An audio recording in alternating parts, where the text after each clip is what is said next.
Good evening, everyone. How y'all doing? I'm a little bit blinded by this light. I'm not used to having it. Welcome, everybody, to the Hooligan Alley Hangout, our very special ladies' night. We have 5 awesome ladies here with us tonight. We're going to talk about their projects, talk about some other stuff. I also have a special guest who is a young girl, a young lady who is wanting to get into the comic book business. She is an artist, 17-year-old. I might have said that already. And she's going to join us as well to hang out and just have some fun and whatever. I'm just going to make sure we're actually on my Facebook sharing this, because Facebook, for some reason, is strange and doesn't like to share this out correctly. So just let me. I'm sorry. I'm going to. It's terrible that you have to actually do this and go and take time. But anyway, while I'm doing that, we are going to bring on, we'll go with Nina Daisey Aberlein. And I hope I said it right, because as you know, if you watch the show, I have an artist brain and I can't pronounce anything. So here we go. Hello, it's Nina. Fine. We draw pictures, not words. Unless you're a letterer. Yeah. Good evening. And, good evening. And I am terrible, like I said, at pronouncing people's names.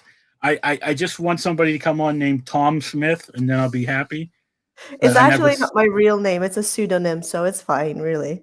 That's fine. I use those too, actually, so that's good. So tell us just a little bit about your project. So my current ongoing project, where's my pitch paper? I had my pitch paper here earlier. Never mind, I'll have to do it without my pitch paper. Okay, I can do this. So my current project is Sunrise Blossom. It is a 220 plus page coming of age, GL romance, urban fantasy, furry, dramatic comic. I have been working on it for the past 2.5 years, and now it is finally crowdfunding. It is a coming-of-age story that focuses on Ivy, a young falcon harpy who was abandoned by her birth mother and raised by a family of owls. One day, while traveling to learn about human culture with her sister, Ivy has an argument with her, and they are separated. And then she is finally picked up by a human woman, Violet, who helps her move into womanhood. my phone, like, all of a sudden started, like, going. It's fine. So this human woman, Violet, helps her bloom into womanhood. But it is only after a very dark and dramatic turn of events that Ivy discovers her feelings for her human companions. So if you like monster girls, if you like furries, if you like, I'm counting on the wrong hand, if you like, so if you like furries, if you like monster girls, if you like girls kissing, then you'll like this comic. Nice. Also, if you like the Euro manga kind of style, roughly. Awesome. Okay, yeah. I don't think there's much else I can say without my pitch paper. All right. Well, it sounds awesome. Thank you. Yeah, like just the 200, you said 220 pages? 220 plus pages. Plus pages. Wow. That's a lot of pages. Yeah, like, it is. All right. Well, I want to bring on our next guest. Let's see. My computer's kind of freezing right now, so I don't know if I can. Come on, computer. I'm like, I don't know what's going on. Oh, no, she's gone. Okay. What in the world? There I go. All right. We are going to bring on Eeny, Meeny, Miny, Mo. We'll bring April on because that's where my thing's pointing to, and I don't want to mess anything up. So, welcome to the show, April. I'm number 3. I don't know. Don't mind me. Silly at this time of night with all the caffeine that I've consumed. It's fine. It's totally fine. Hi, I'm April Reyna.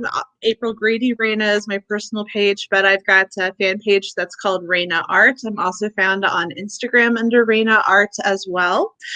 Reyna is spelled Reyna, in case this is not being viewed, but listen. Well, it's supposed to be viewed, but the way I keep freezing, who knows? I can hear everything. I just can't. There is that. I'm one of those people that I like to work while I'm listening, and so am not completely 100% invested in the visual aspect of like what it is I'm doing. Anyway, I know, right? So I wind up like rewatching my stuff on Netflix forever rather than just moving on to the next thing. I all the time as I'm drawing, I need to have something in the background. Oh, and gosh. if I realize like I'm like, oh, this is something I gotta actually pay attention to. I can't watch this now. I know. I had to stop watching Supernatural because of it. So I've actually wound up. I'm on like I don't know the 20th time of watching Harley Quinn the animated series. It makes me laugh harder every time I watch it. It's so freaking clever and subtle, and like their jokes. I've got a dang sense of humor. It works for me. I'm such a Harley stan. I've got a Harley tattoo on my butt, but I don't think it's appropriate to show it right now. I think the ratings would go like way up, girl. Maybe. Well, we're gonna. With that, let's bring Daphne onto the show. Oh, I don't know if she can. I do not that. have a Harley Quinn tattoo on my butt. No. Oh. Hi again. So I was on the Breakfast Buzz Thursday. I missed it. Yeah, it's like something came up. Yeah, we were making up excuses as to why you weren't there. Oh. I was getting a tattoo of Harley Quinn on my butt. I think Nina mentioned that you had blossomed a unicorn horn, and that may have inspired Unicorn Girl coming in. Oh, there you go. Very nice. Very nice. Nice. Very nice. Yeah, exactly. So I'm like, Gus, can I make this my regular cover for my Indiegogo campaign? And he's like, maybe a variant, but that. Oh, well, you know, it could work.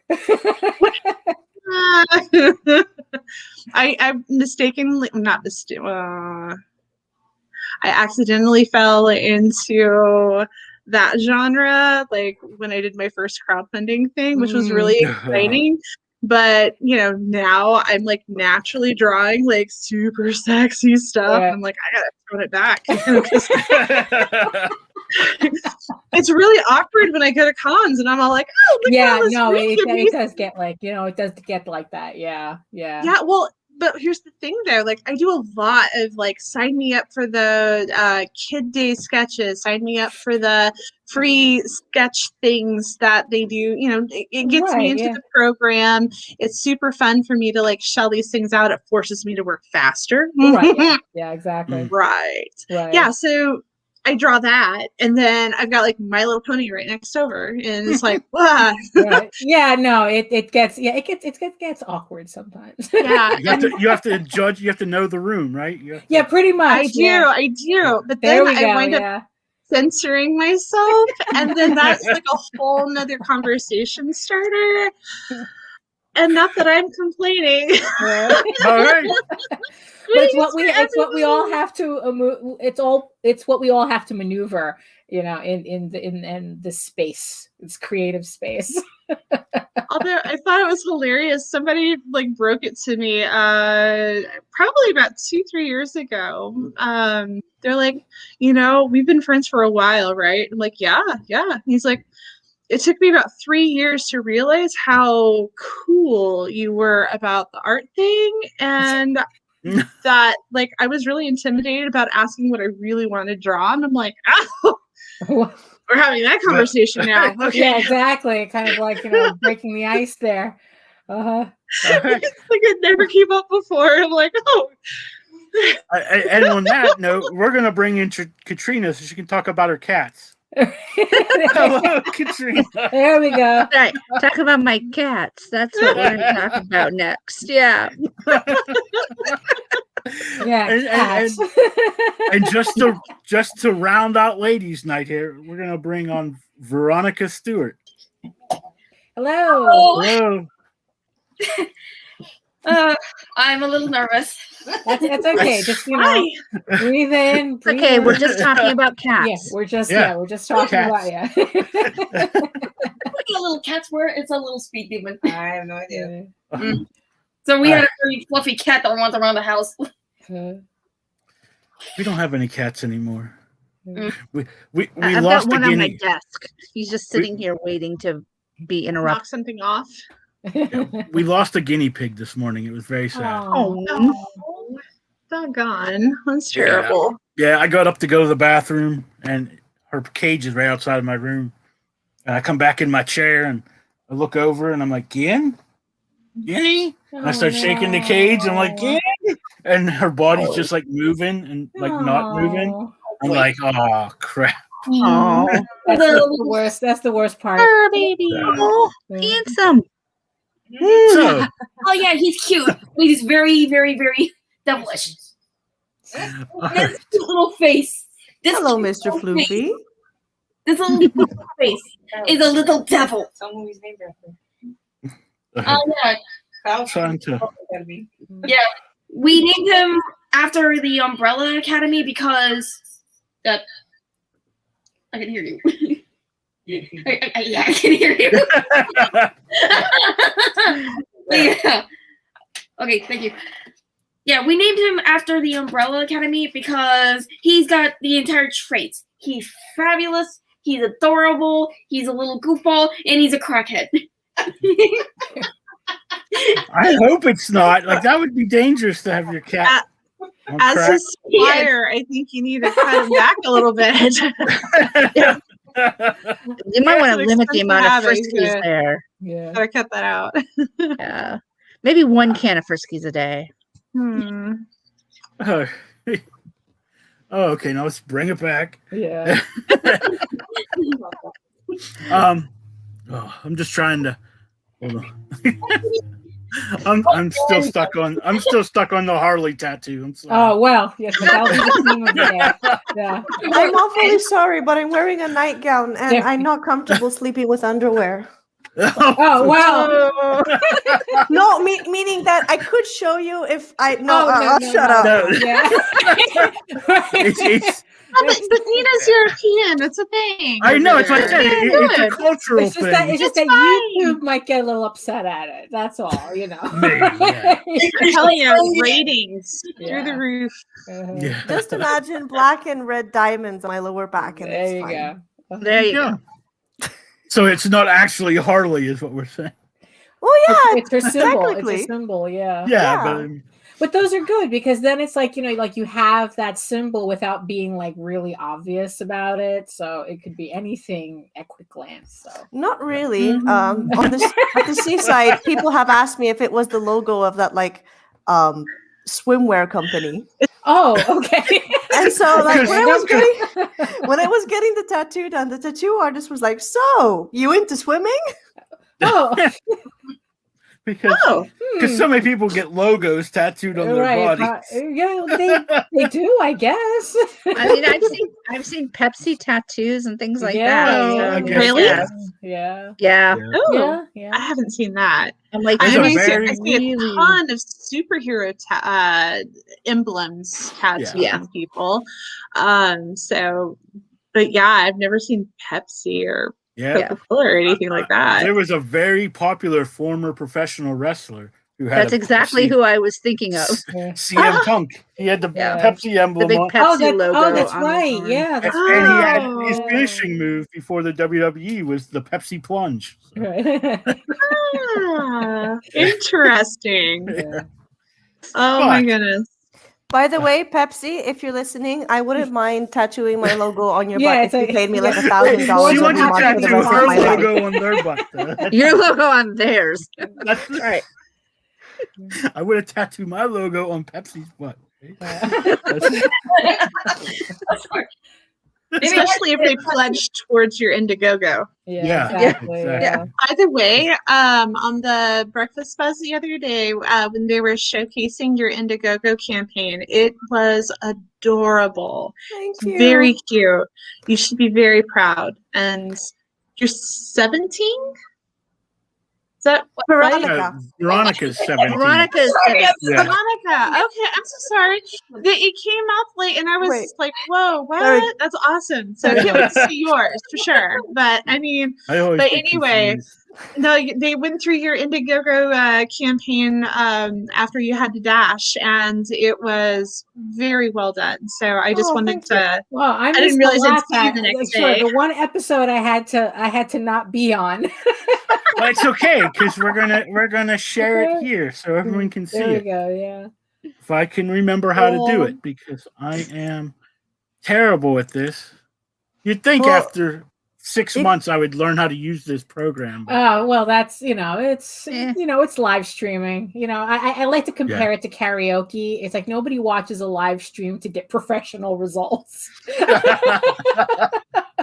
True. Yeah, if we wanted to be professional, I'd record it and edit it, and Right. Exactly. yeah. it would be like 20 minutes long, and we'd be like Jimmy Kimmel. Oh, but Okay. this is comedic gold right here. Like you edit all this out, it's just an advertisement at that point. All right, we're going to go ahead and share Sunrise Blossom. Let me see if I can do this, and we all can see Oh, it. thanks, dude. Yep. Can we all see it? All right, I'm Yay. terrible at this. All right, because whenever I share that, I can't see our screen anymore, so I have no idea what's on. Oh yeah, It's no, not. that's So- typical too. Yeah. Yeah. Even if I were to share a screen, then I would lose my ability to see the Trish. screen. So Yeah. Oh, there's Trish.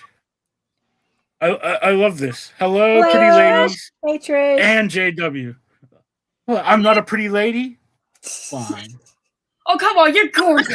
Oh, So beautiful. All right, so let's go ahead and look at Sunrise Blossom Volume 1. Yay. It's a I have to 20, admit, 200. though, yeah, that's a good size page count.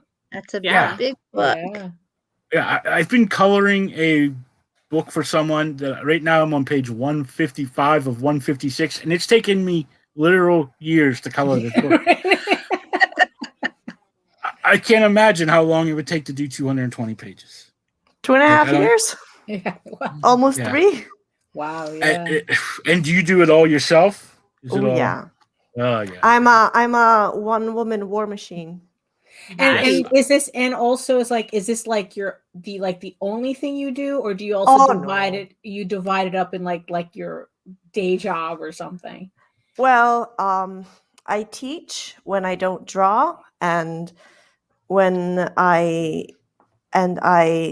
don't teach when I draw. No, I'm sorry. So I teach and I draw, and sleep. That's about it. Okay.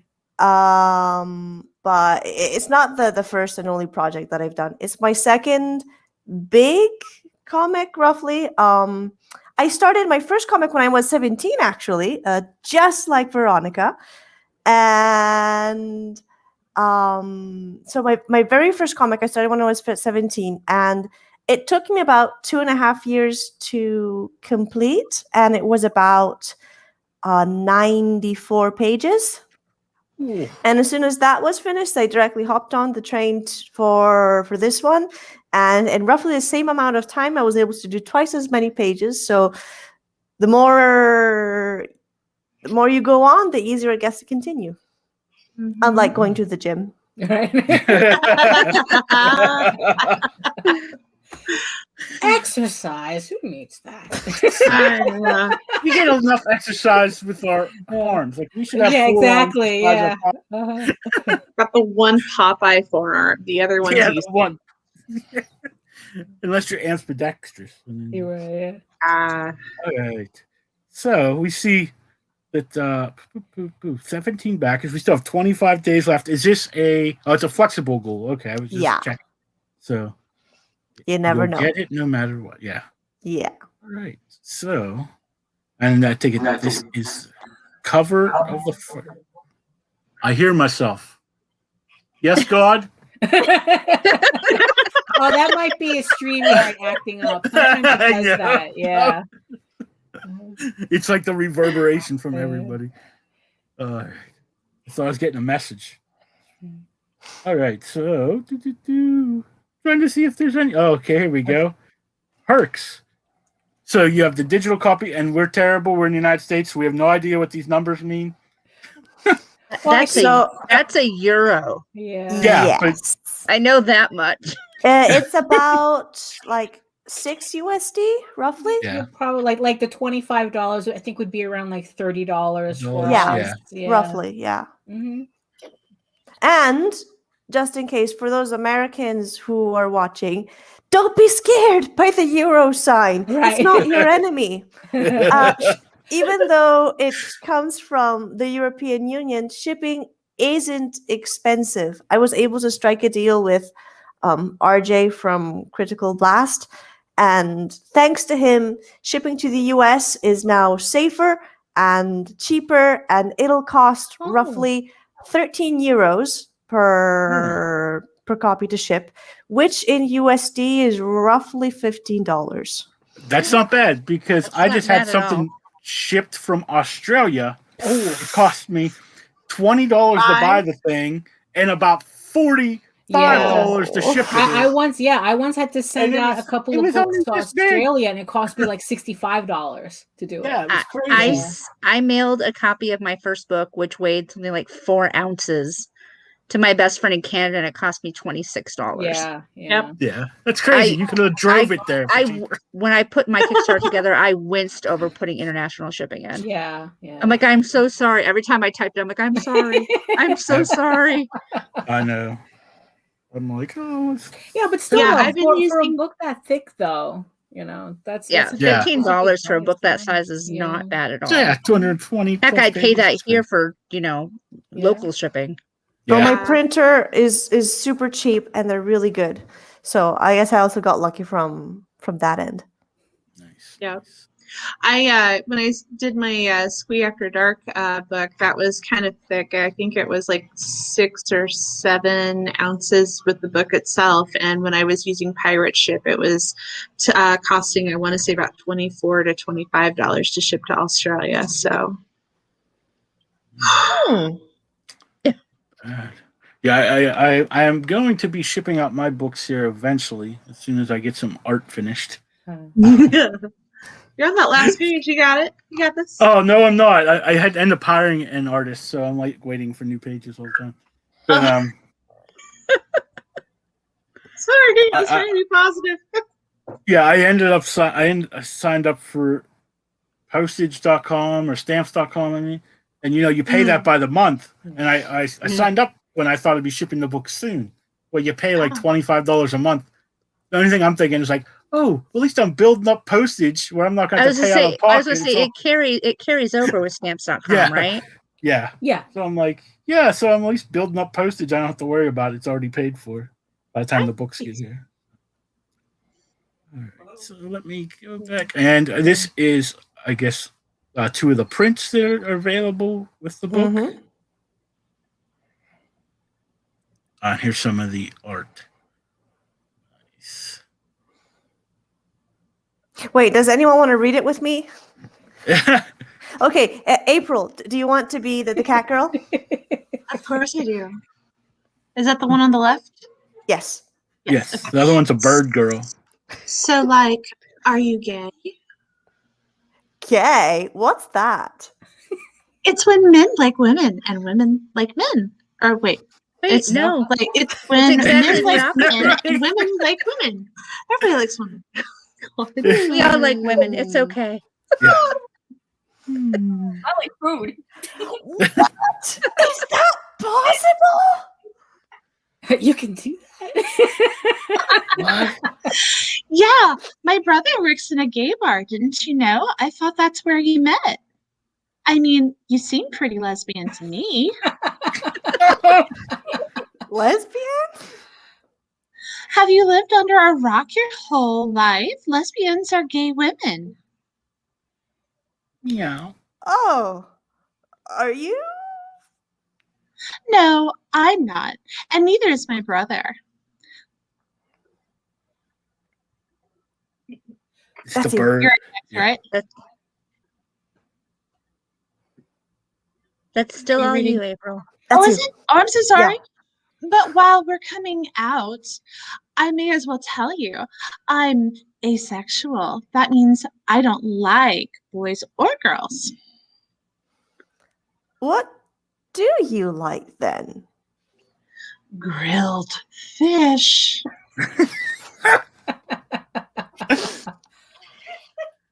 Later that night. Fatima, Yes. are you sleeping? No. Can I sleep in your bed with you? Sure. Fatima, Yes. I think I'm gay. I know. Do you want to sneak to a very gay place tomorrow night? Okay. Yes. Now I need to read it. I gotta find out what this very gay place is.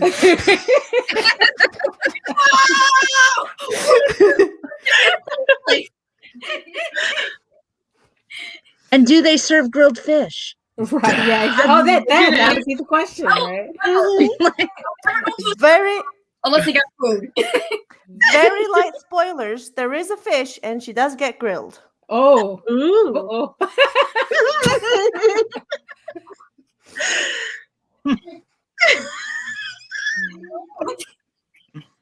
Sorry. So yeah, like so it's like so these are obviously the pages you wanted to really showcase in this Kickstarter. So the thing is, so I'm assuming that like this is a very important theme in the book that you're trying to a very important theme in the story that you're trying to tell in this. I would assume by this like it's about, you know, like finding yourself and I guess like how you fit in the world around you, and it's like, which is a very popular theme because it's like, yeah, it's kind of, you know, because yeah, that's a running theme in my comic too. But I mean, but so how did you come to like the decision that, okay, this is the story that I'm going to, not only this is the story I'm going to tell, but this is the angle I want to tell it at?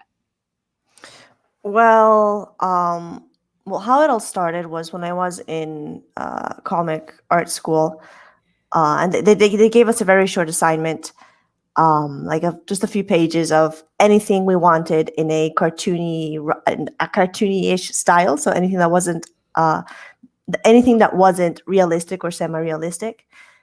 And so I just started. I just thought I'll just make a story about a woman hitting a bird with a car in the middle of the night, bringing it home to nurse it back to health, and then waking up with a naked harpy in her bed. But then I fell absolutely in love with the characters and the concept, and I was like, you know what? I'm going to continue with this. And so I wanted to tell the story of a young woman, so Ivy, who quite literally at the beginning of the story leaves her house to learn about the world, and learn about the world indeed she does. Sounds like it. All right. Interesting. So, and that's it. I really liked the art style, like that kind of manga anime stuff. That's Yeah, some people have described it as Euro manga. Euro manga. Yeah. And I actually made this really cute thing earlier this night. Oh, that's so cute. Yeah, I so can't see it. Oh, here, sorry. That's all right. Oh, okay. So I was thinking of doing like small inked illustrations like this as like stretch goals for the thing, and I have another one. Where the heck is it? It's with your picture paper. I was like, yeah. Yeah. Frick. Well, that was There. me yesterday. Yeah, and this one that I just started working on, which is Catgirl's brother, also in a maid outfit. Nice. Awesome. All right, let me Oh, bless you, whoever that was. Gesundheit. I heard somebody. I wasn't sure who. All right. So let me kind of figure out how I can do this. I have so many things open. I don't know. There it is. All right. Yeah, We're all that's back. Good All job. right. Yeah, look at that. I know what I'm doing. At least You I can do like it. to. At least I like to think that I am. Trish said that's cute. I want it. Yeah, yeah. It's like, Aw. I'm gonna end up shopping at the end of this show. Look, Don't I'm not they even joking. always? I have a blank piece of paper that I just write everybody's campaigns on because I just Right, know. yeah, yeah. Luckily, also, it's like he put links to all our campaigns in Yeah. Yes. on his Facebook post. So if anyone is looking for actual direct links, they're all there. So just go Yeah, to his Facebook post and it's all they're there. all there. All right, so let's see. Who should we go to next? Let me see which one I have brought up. Oh, Eeny, I meeny, guess miny, mo. it's April's. Maybe we're just gonna go around. Yeah, sure, yeah. So let me I'm a talker close. too. I apologize. It's all right. So And then eventually, oh, I don't want that. Okay, here we go. I hit invite, and I was like, no, we don't want to invite Kickstarter. Dear Kickstarter, please join us. Yeah. Please join our live stream Kickstarter. Okay, there we go. So my Kickstarter is called Rising Tides Tales of the Deep. And it's really my excuse to partake of MerMay. Last year when COVID hit, I really wasn't in the mental headspace to take on a daily art challenge. And the moment that I didn't do it is the moment that I regretted that I didn't do it. And so I have been anxiously awaiting.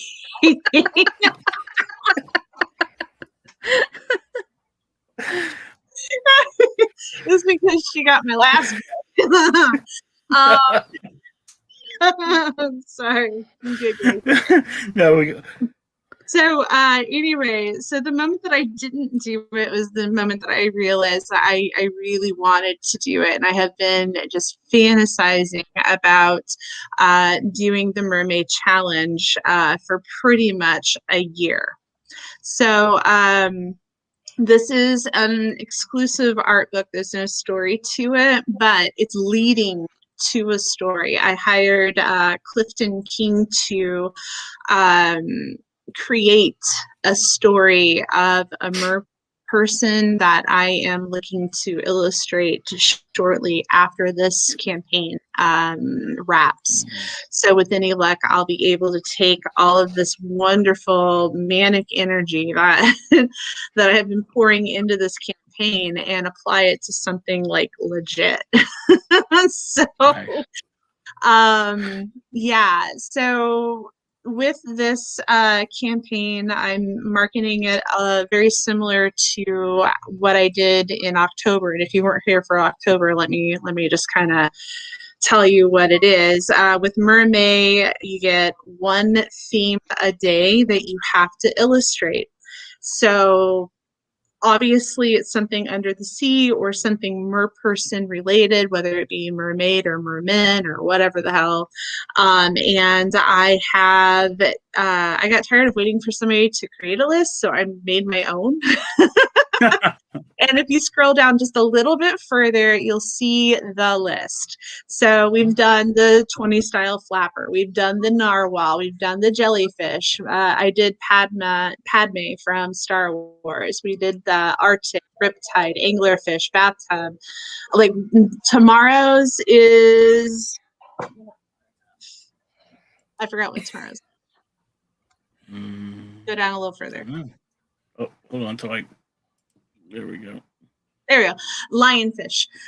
Tomorrow is lionfish. Tomorrow I'm going to be off of social media because tomorrow's my birthday. Oh, and I take Happy that day. birthday. Thank you. I turned the big 4-0.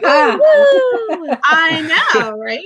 So I usually take my birthday to just disconnect from the internet and I don't know, tap into what's really me. And lionfish is going to be like the one where I get to like express what I really want to channel. I'm hoping, it's a lot of pressure I'm putting on myself now that I'm verbalizing it. But I have been drawing them in all types of different facets, whether it be different body shapes, different body styles, different ethnicities, different whatever is like normal. I'm trying to change it so that I'm not taking the easy route. You know what I'm saying? When right. Yeah.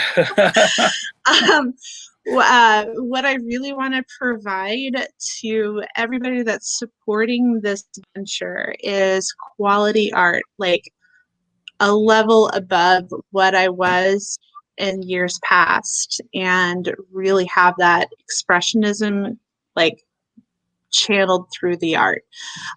We've got lots of different tiers, from just the basic book to holofoil variants to I don't want to say vintage, but like print packets that were previously printed prior to COVID. And then there's the blank variants. There's a lot of people that have been snatching up the original art as it gets published or pushed through social media, and they like having custom art. So with the blank variants being offered, and it's quality paper. Have you guys, being artists, like drawn on blank variants issued by IDW, Marvel? Yeah. You wind up having to stick a piece of paper in Yeah. between the flaps so that it doesn't bleed through onto the actual comic. Oh my God, this paper, it's so great. Like, I can practically paint with my Copic markers on top of these, and I get no bleed through whatsoever. Not even the slightest. It's gorgeous, and it's got a nice toothing to it. So I literally have attacked it with watercolor, color pencil, paint pens, Copic markers, just like everything that I have. Like, I have taken it to town, and it has survived, and very well at that. So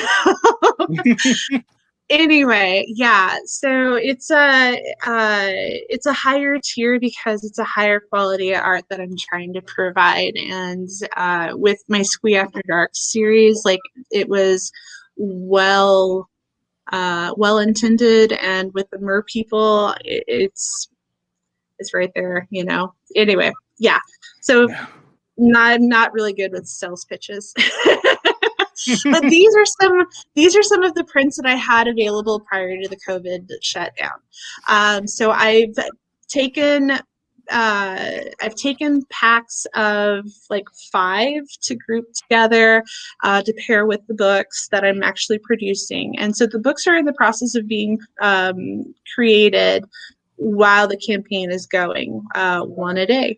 And I am actually ahead of schedule. I am providing a book that's going to be more than 32 pages and has the potential for more. And I know we're going to have at least 40 because I can't stop drawing more people.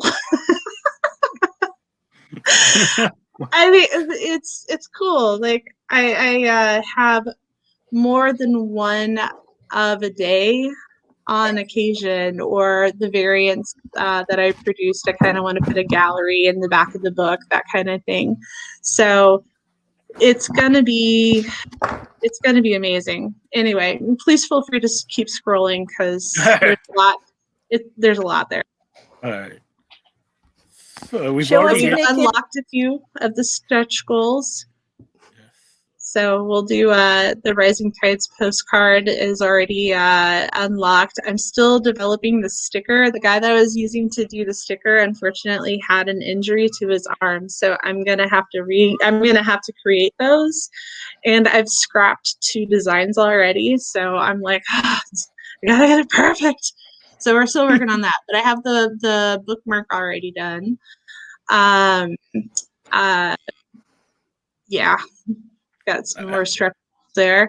I'm looking at an opportunity to work with December Lace. She's going to send me a couple of photos, and I'm going to see if I can edit her into one of my works of art to do my very first cosplay edition. There you go. Not just a photo, but like a real piece of art. So it's going to be exciting. Stay tuned. It may completely flop it, or it could be the most amazing thing ever. I don't know yet. So we've got a nice wide surface area for the blank variant. So that's exciting. That's our regular cover. We'll do a holofoil option for it. That'll be the Kickstarter variant. I'll only print as many as I have to for this. There will not be extra. I mean, I have to admit that's going to look gorgeous in holofoil. Yeah. Yeah. I agree. Absolutely. Yeah. So print bundle, you get at least 5. And there, I think there's like 7 or 8 actual pictures, and then I did a crossover with Wendy Shaner's Naughty Stripper Fairy Assassins. I over the last year have submitted several amazing covers for her, and when she hit me up about doing a crossover, I was like, oh yeah, but I mean, how do you get something by land and something by sea together? So I decided to do something like this.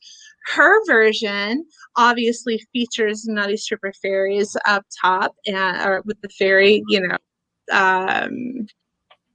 parallel with the people. Yeah. Right. Yeah. Prominent. Thank you. Yeah. The mermaid would have a green and blue tail, and the fairy has pinker wings.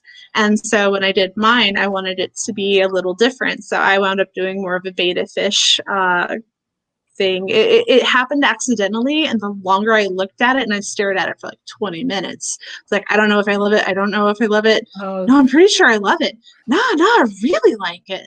Yeah, I literally hyped myself up for it because it was just such a dramatic change. April, I absolutely love the direction you're taking with this, because one of the love interests in my own comic is a betta fish mermaid. There you go. See, it all comes together. It's all connected. Right? See? So with this on the back, I think as what they decided to do is the other submission I did for it, I wound up doing a mermaid fairy burlesque show kind of thing. You know how Dita Von Teese does the martini glass thing? Well, with mine, I wound up doing a translucent bathtub. So you see all of the lights shining through to the bottom on the stage. And yeah, you can see the tail like in the bathtub and stuff. It looks really spectacular. I have it posted on my fan page, Reyna Arts, on Facebook. So if people want to take a sneak peek of it, it's in the mermaid folder. So invest in glitter the way April is going through it. Glitter is the new Dogecoin. Dogecoin. It's a cryptocurrency. Yeah. Oh, okay. Because I literally am almost out of this can. I've been sealing and spraying all of my original arts for this campaign with iridescent spray glitter, and it's so shiny. And I'm so glad that I bought a case of 12. Oh, there you go. Because Amazon wouldn't let me purchase it in a smaller quantity. I will use it. I will use every bit of it, not all at once. Then again, that does sound like a challenge. Yeah, the glitter challenge. I know, right? So yeah, so I'm also I think I've got 5 of the original mermaid line arts left from the prints that I'm offering as well for obviously a drastic discount. Like I literally, my art style is evolving, and before it becomes completely obsolete with like a good home. That's the challenge. I mean, it's like our artwork. Always, the more we work on it, the more it improves. It's like the first page never looks the same as the last page. Yeah. It is a sad truth, but it's also great at the same time. Yeah. So, anyway, keep on. Have you got any fish ladies to show us? Yeah. If you could pass the packages, the arts is there. I promise. There you go. Oh, I love that. I know, right? That was not what I was expecting. I know. So this was our anglerfish, the things of nightmares. So that mermaid story that I was talking about, I kind of want it to be kind of very much like a Pirates of the Caribbean kind of thing, where she gets relics. She finds these relics on the seafloor. She doesn't realize it, but she's pocketed something that's cursed. And as she goes from this Disney mermaid, whatever, like Ariel, she becomes corrupt and winds up turning something similar to like this, but she doesn't see it. She's too close to the problem, so but it's that option that over time the behavior changes, the mentality changes, and because of that your physicality changes, and you just don't see it for what it is until it's too late. Dark. I know. Sorry. Well, not at all. I mean, you did say that you wanted to challenge yourself to not take the easy path. Right. Drawing beautiful mermaids is technically the easy path. Right? Yeah. Sometimes. Yeah. Oh my God. Sometimes I bite off more than I can chew. Like this one. How many underwater tornadoes have I ever seen? I mean, but then you get the flow of the hair, you get the flow of the fins and the seagrass trying to go off the seafloor, that kind of thing. The bubbles trying to go in that direction. I mean, what I thought would be fun wound up being harder than I thought it was going to be. So. Yeah, but there is no fun without a challenge. Yeah, exactly. Yeah, exactly. What's this one? Arctic. Yeah. Oh, right. Your Inuit mermaid. Yeah. So I was trying to, do like an homage to Native Alaskan kind of culture, like where, you've got the darker skin, you've got, symbolisms and tattoos that should mean something. I was trying to, when you think of Arctic, you think of ice and blue, and I'm like, everybody's done that though. So in order to make it more Arctic-like, I have her on like an iceberg or on like an ice shelf with like walruses behind her, trying to kind of give a location. I don't know what I'm trying to say, other than the fact that I'm trying to not just have her be the Caucasian redhead that everybody expects when they see mermaids. Yeah. Trying to be different. There's my Star Wars. That's the Padme. Yeah. So I kind of did like the lionfish fringe. I love the mother pearl colors. Thank you. That seems really hard to pull off.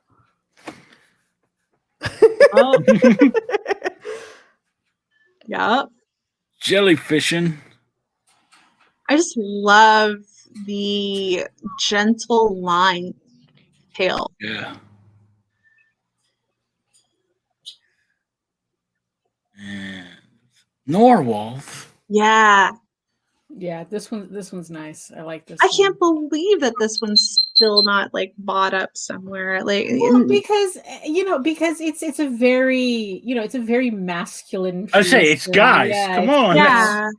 And it's really funny. Like some of the more recent research on narwhals, it's like when they're trying to, because it's like scientists have been trying to figure out like what the horns are really for. Well, it's actually a tooth, but that they really? actually, yeah, it's actually a tooth, and what what they're figuring that it's actually for is to gauge temperature.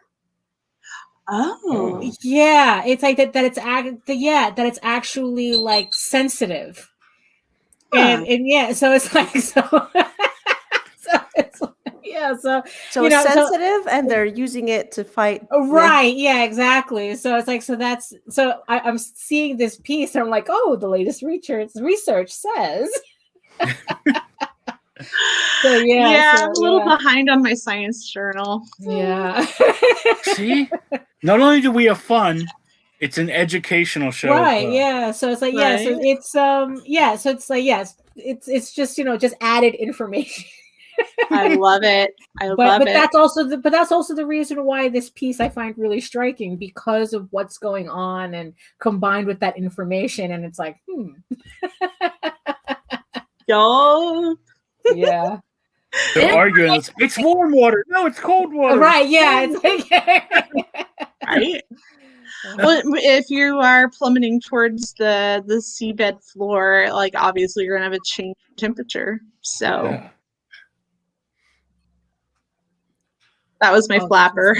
Yeah, that was I was trying to go for that. I don't know, the period patterns and stuff. But this one I just finished a day or two ago, and I wanted to show it off. This was my rockabilly that I was so excited about. There you go. Oh, I'm like frozen again. I can't. Oh no! I just want to see it. And I'm like, my computer. Everybody decided. just everyone just lean in. There we go. Now, where are we at? Okay, I gotta find it. There we Zoom go. your eyeballs. There we go. There we go. Oh, that's gorgeous, April. Yeah. Oh yeah. Yeah, I went a little overboard with the background and stuff, but I think it really adds to the aesthetic. Yeah. So I was really pleased with it. It's like, I don't know if it's deliberate or not, but because of that ship, it does look like those old sailor tattoos, like those really Americana traditional tattoos. Yeah. Nice. So yeah, I was really pleased with how it turned out. And obviously, it's not up on the site on the Kickstarter, but I do have it like posted in my Reyna Art fan page. Yeah, so the Kickstarter is going to be live until May 31st. We are going to build out an Indiegogo campaign that should launch. We were going to do it tomorrow, but rather than rushing it, I'd rather spend a little extra time to fine tune it and give ourselves an extra week. So we're hoping to launch it next week. And it'll be a 2-week campaign because this will be my first platform with Indiegogo, and I just take it easy, see what I'm getting myself into. And Lisa with Malone Management has been helping me build out my campaign and helping me like advertise it out so that I can, not drive myself completely crazy and I can focus on the art part. So that's really beneficial for me. I am not the social guru that I'm an in-person at a con of artist, and this is a new way to reach people. So sometimes you have to recognize when you need to outsource certain things. Exactly. Yeah. At least until I get more comfortable with Hey, it. Russ. Hi, Russ. So yeah. What did John say? I've done a couple Indiegogo campaigns now, and it's a pretty good platform. Yeah. I have something planned for the beginning of next year for Indiegogo to try it. Yeah. Mm-hmm. Well, Lord knows if I would have waited until I was ready with the Squee After Dark thing that accidentally happened in October, I would have talked myself out of it a long time ago. everything just was a perfect storm for it to happen. Somebody told me it takes a week or longer for your campaign to get approved, and mine launched the day I was making it because I hit the wrong button. Oh, don't you love that? Oh my gosh, I just freaked. I was building it while it was live, and people were already like buying onto it, and I was like, please stop. No. Well, I guess it's kind of a good problem to have, but it's not optimum.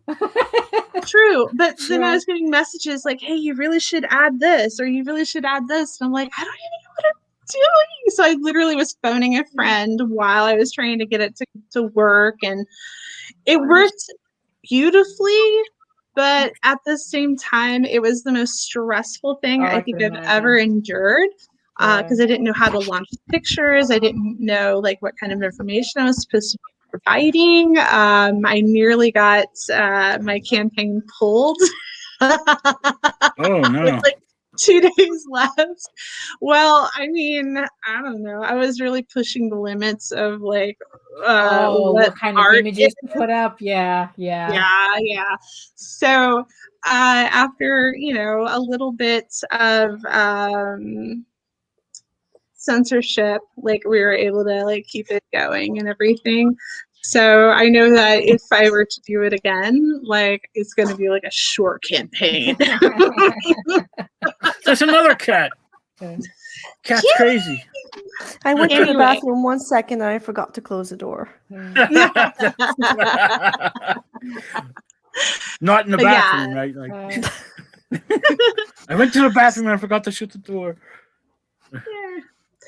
So anyway, with my campaign, I'm using all mediums, both traditional as well as some digital stuff, and I certainly hope I'm providing quality artwork that everybody can enjoy. This campaign, that's a given.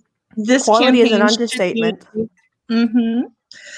This campaign should be available to everybody. There's really no restrictions to it, so that that should be pretty good. Let's see. Russell. A little bit of censorship. April translation. Oh, you could see with the face. I had a campaign. I had a campaign for a sketchbook. That's exactly what happened. All I could put up were faces, the eyeballs. That's all I could do. Right? Yeah. Well, with the next one, I'm probably gonna have to offer like my own little censorship erasers. Like that became the running gag. Is like this is what I was able to cover up. And I had the smaller pencil erasers for like the little bits, and then that's funny. Yeah. Everything else. Yeah. But it was fun. And I really got to practice my anatomy, and there was a lot of good that came from the events. And yes, I'll probably do it again. But at least I'm going in with that experience, and can help it be just as successful without all the panic. All right. Now I'm going to break it up a little bit. I have some questions I want to ask the group. Okay. And the first question, and these are just weird questions. I just want to know, do you shout at the screen, like shout out the answers of like when you're watching quiz shows? Yes. I'm sorry. Every night from 7:30 to 8 p.m. on Jeopardy. I'm sorry. I'm part of the Netflix generation. What's up? What's this? What's up? Hey, what's there up? is You can get Jeopardy on Netflix. That's Not in Europe. that's That's not nice of them. Oh, I'm so sorry.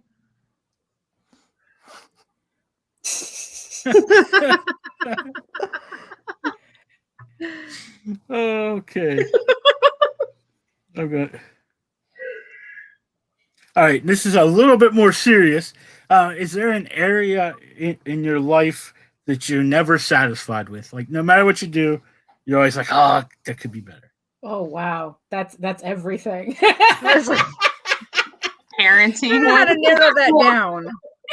You know, Is yeah, money an appropriate answer? Yeah, really. Money. It's like that's Money? like that's pretty much. Yeah, I mean, if you want to narrow it down to artwork, it's just like everything. like with artwork, that's how you know.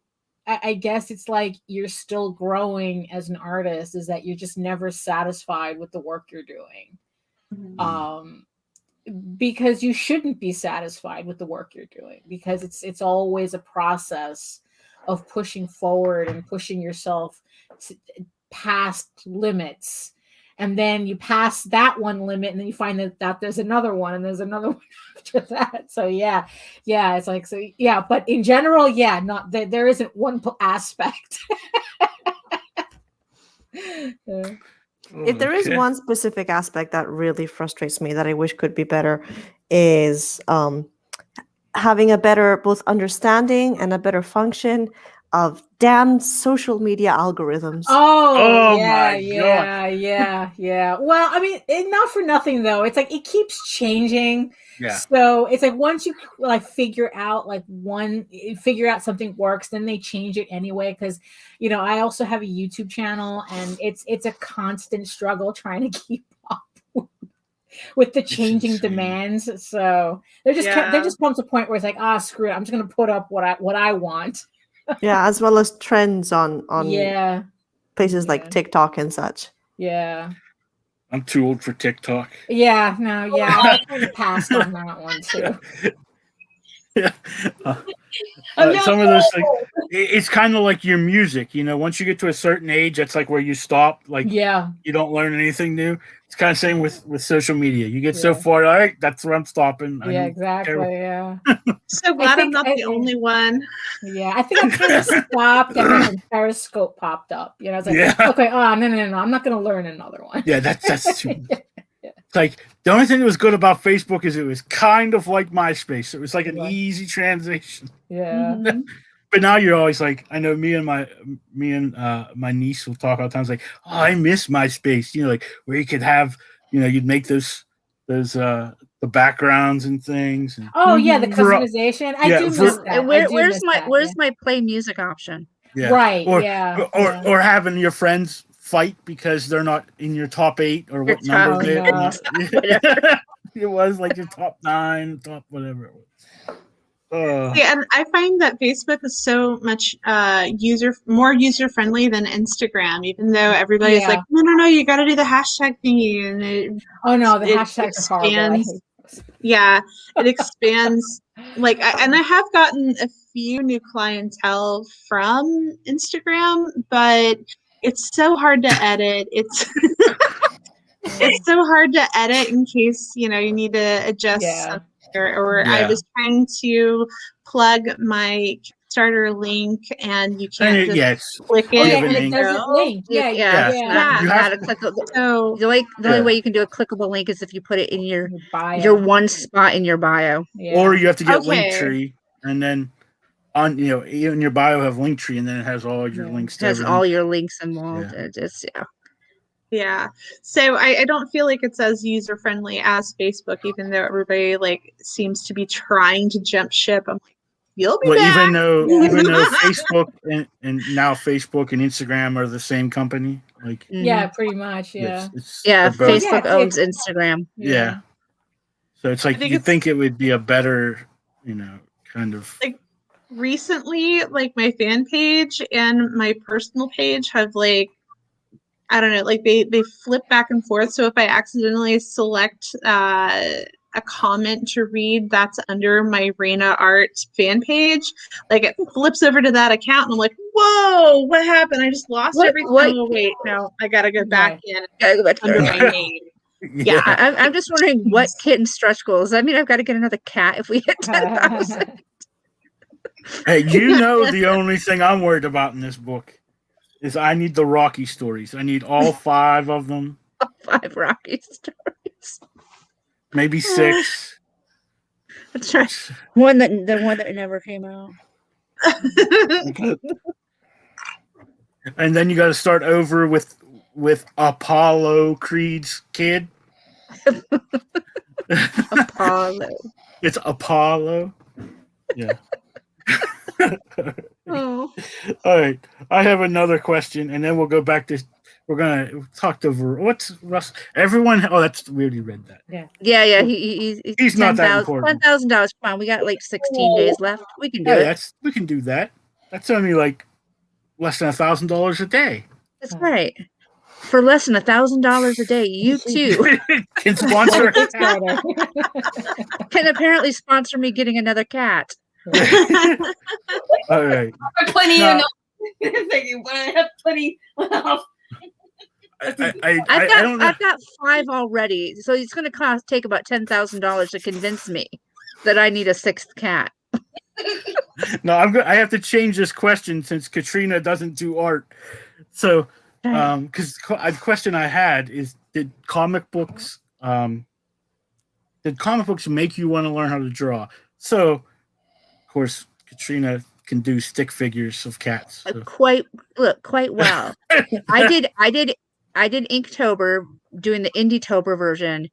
I did all like 31 days of stick figures for people's comics. I'll have to check mine because mine was on there. I didn't remember. But It anyway. wasn't this year, it was last year. Oh, last year. I didn't get in there. Yeah. But so I drew some like custom guitars for Blister and all sorts of different things. But I have to say, it took me 20 to 30 minutes per stick figure. Even my stick figure drawings are not fast.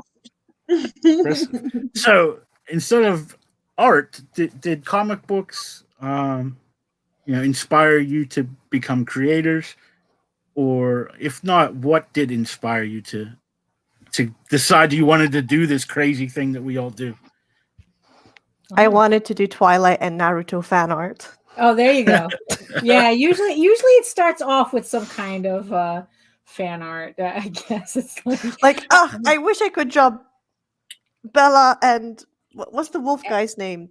Oh, Jacob. Bella and Jacob kissing, because they never kissed in the book, so I have to draw them kissing, but I can't draw. So let's go on YouTube and see how to draw tutorials. Yeah, no, I mean, because like I was always doodling, and it was usually just based on like animation that I would see in a lot of children's comics that I was reading at the time. But I don't think I really got like super serious into that until the movie The Secret of NIMH came out, and I was so disappointed at the lack of merchandise of certain characters in the movie that I was that's when I really started. Yeah, I really started to force myself to draw these characters just to do fan art, just so I could have these characters. Yeah, that's definitely so cool. Fan art is the gateway drug. Yeah. I don't remember a lot about that movie other than the fact that I remember watching it as a kid and being semi-scarred. Yeah. Like people like what movie like first really scared you, and everybody's naming these horror movies, and I'm like, The Secret of NIMH. Right. There was just something about it as a kid that just freaked me out. Now I've got it. I own it, and I need to go back and watch it now as an adult to see if I'm okay. Dark Crystal. Oh, yeah. All right. Yeah, I'm kind of weird that I didn't have comic shops. Told you should have had dinner. I didn't have comic shops available or was able to read comic books when I was a kid. My parents actually had us in art lessons after school. And so once a week, we were just learning how to draw from a picture, which is probably why my style is like it is.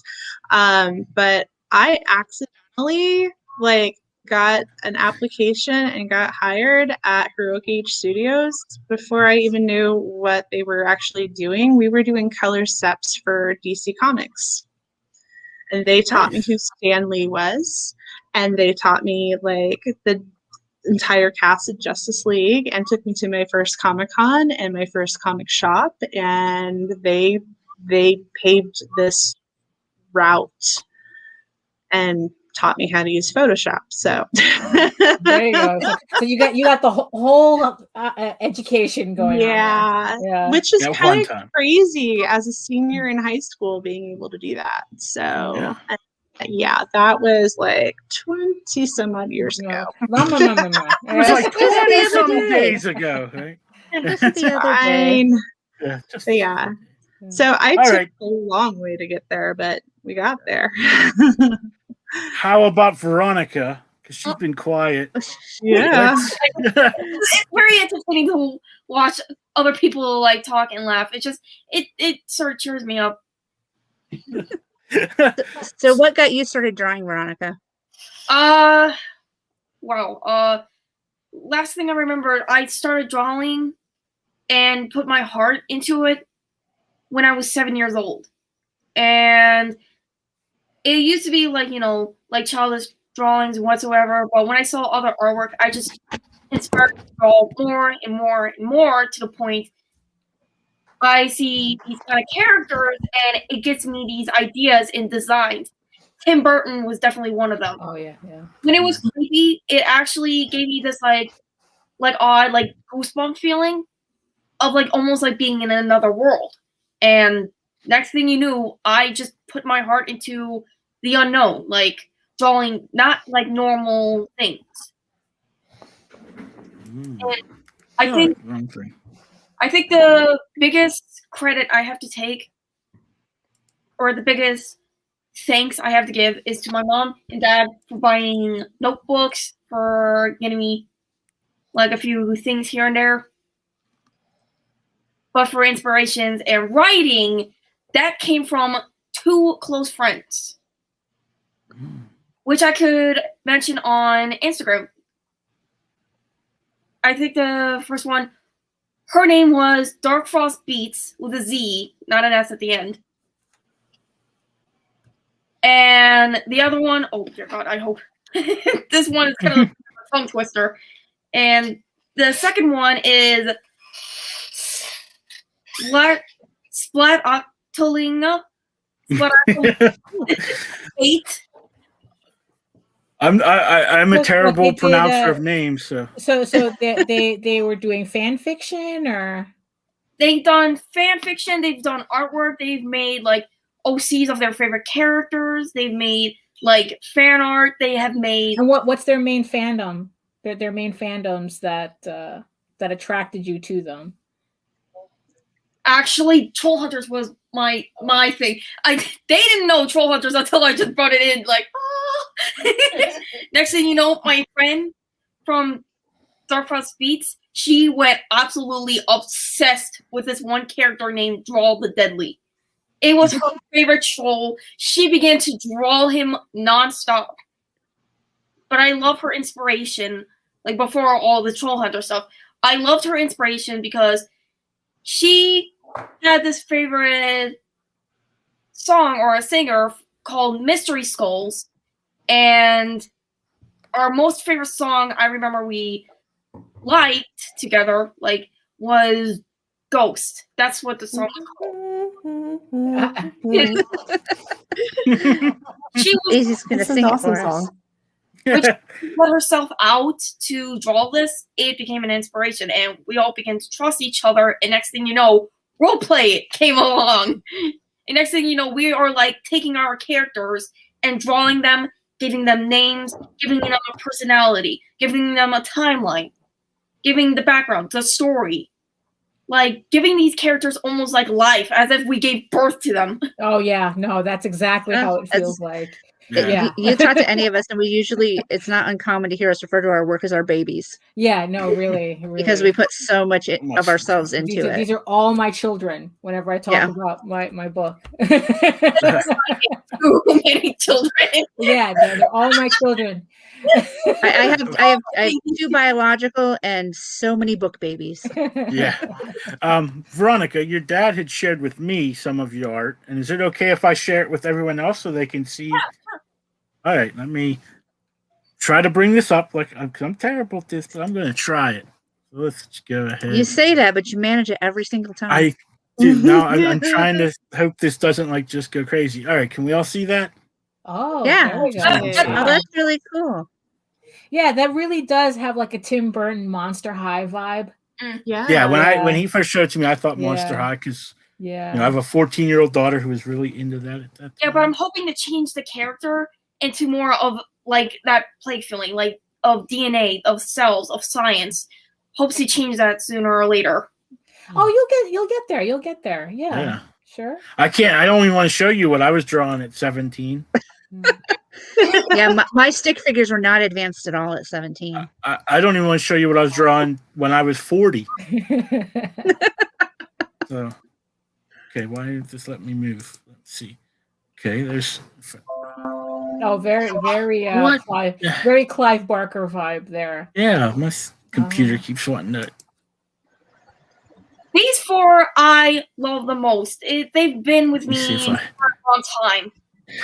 This thing keeps not wanting to work with for me. Keeps saying no, you can't. There we go. Oh, there we go. Yeah. Oh. There, Well, there they went. There they are. Yeah, I just am trying. Like for some reason, this doesn't want like Facebook is like, no, you cannot share us with StreamYard. No. These four were the most difficult. That was my Yeah. tattoo idea of design. And so That's you not- said these were your four most difficult. You said. Yes, because it's not only like a normal thing to draw, but I had to shade, I had to give the design, and Zombie, or her full name, Zoe Spector. Which is the one here, the one on the right. One is, oh, this one's going to be a bit of a tongue twister. Emily Copper Screws. That's her full name, Emily Copper Screws. Okay. And she's a very steampunk of a person. And her backstory is basically on this planet that's almost take like the 50s, maybe the 60s, and they develop this new machine. And however, that ends up killing the entire planet because it drills down to the source to get oil. Oh, And Hate when that happens. shit, that's terrible. it ends up killing all of humanity, all except her. She had like her half of her face missing. She was missing limbs. Her stomach was hanging out. It was gory, but Yeah. Sounds, however, some of the surviving machines rebuilt her and was trying to put a chip in her brain to become like those walking robot zombies. But however, she woke up and survived the moment. But now she is the only living cyborg to ever walk the earth. interesting. Yeah, That's a pretty good character design. Yeah. Mm-hmm. I like it. it's a very odd design, but it's just what pops out of my heart. My brain Yeah. and heart. That's yeah. That's Yeah. that's how it goes. Yeah. Let's see. Oh, Oh yeah. Definitely heavy Clive Barker Yeah. vibes there. Yeah. I swear that could totally be an album cover. Cool. Yeah. could like be. the Fool or something. Yeah. I love it. Yeah. And let's see. This is the last one I have. That one is my most favorite. She is actually a new character I just made like a couple of months ago.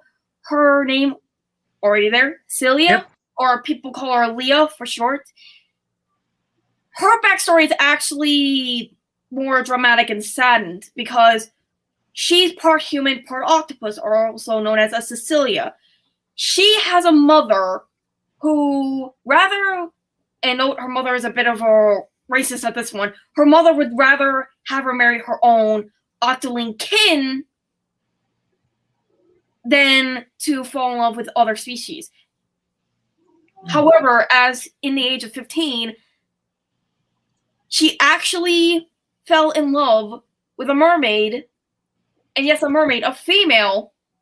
And when her mother found out she's a girl who kissed another girl, her mother went oblivious and threatened her, like her true love, and her true love just backed up and fired and just left her there to take all the responsibility for herself, which breaks her heart to the point she just leaves the sea. She does not want to deal with the ocean. She does not want to deal with anything. She was heartbroken. And next thing you know, she even looks at her own legs and said she wanted a new pair of legs, but she couldn't get any because they're octopus legs. Mm. That's where the fishnets begin. She puts on this whole outfit, these glasses, this new identity of a person, because all she ever wanted to be is accepted for her heart and soul and the way she acts. But since her mother was so strict and held on to her and always demanded who she should love and who she should not love, drove her to the fact of just going down absolutely like a wildcat. She is crazy, but she is fun. She makes comedy. Like she's a life of a party. And her job is a bartender because, however, that becomes her passion of making drinks. Yeah, I put a lot of thought. Yeah.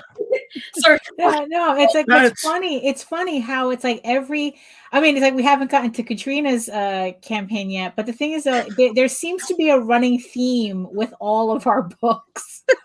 It's like it's all about, it's all about, like these girls that are half girls, half Something animals, else. yeah, half something else. Having to maneuver their way in the world, trying to fit in, and just want to be accepted for who right. they are. Yeah, it's like so far, it's like, oh, I sense a theme here. So I said it all fits together. Yeah, exactly. Oh, And excuse me, I need to go rewrite my entire book real fast. Oh, right. We just need to put one half cat, half girl One story half in. cat, half, Right. All right, human so in there. Veronica, John wants to know, what media do you work in? So, like, is it pen and paper, or do you do digital?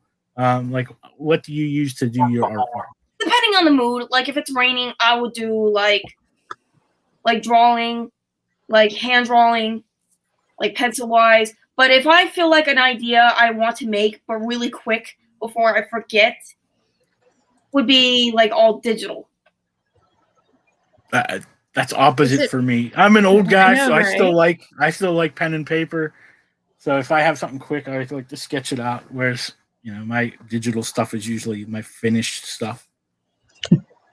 Interesting. So do you what software do you use? Are you using like Procreate or Photoshop, or what are you using to create your work? I use IBIS Paint, and I love it because it's free. You can shape it, you can bend it, you can add color to it, you can change the kind of design. Wow. I love it because it just lets you be free and just lets you go crazy and do whatever you want to do. And IBIS Paint X is my most favorite use of art. So do you just use, when you do it that way, are you just using a mouse? No.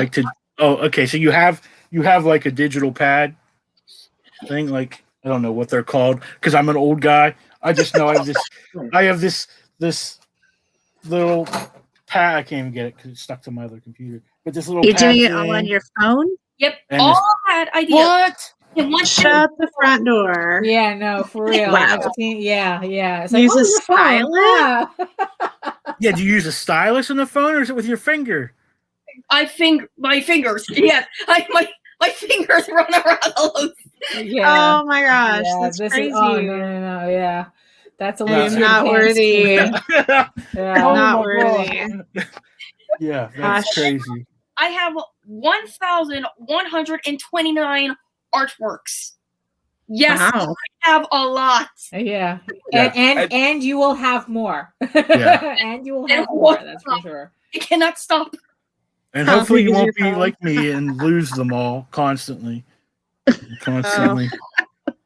Like, computer problems. They're terrible. But, okay. I had another question for, do you hope to like do something with these characters? Or you just like to create them? There's a few I actually am hoping to get out there and just express. The Apocalypse Redemptions are one of the most biggest ideas I've always wanted out there, because you see like Marvel movies, DC movies, and you notice like there are heroes that have like big mansions, lots of money, or he's like on the television always got a statue of themselves, like Superman. Oh, that's what I'm missing. A statue of yourself? I don't have a statue of myself yet.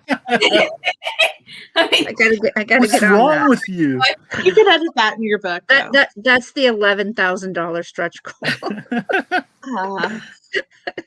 but however, I've always read these comic books, but I noticed there's like one idea in common. They always let their name known.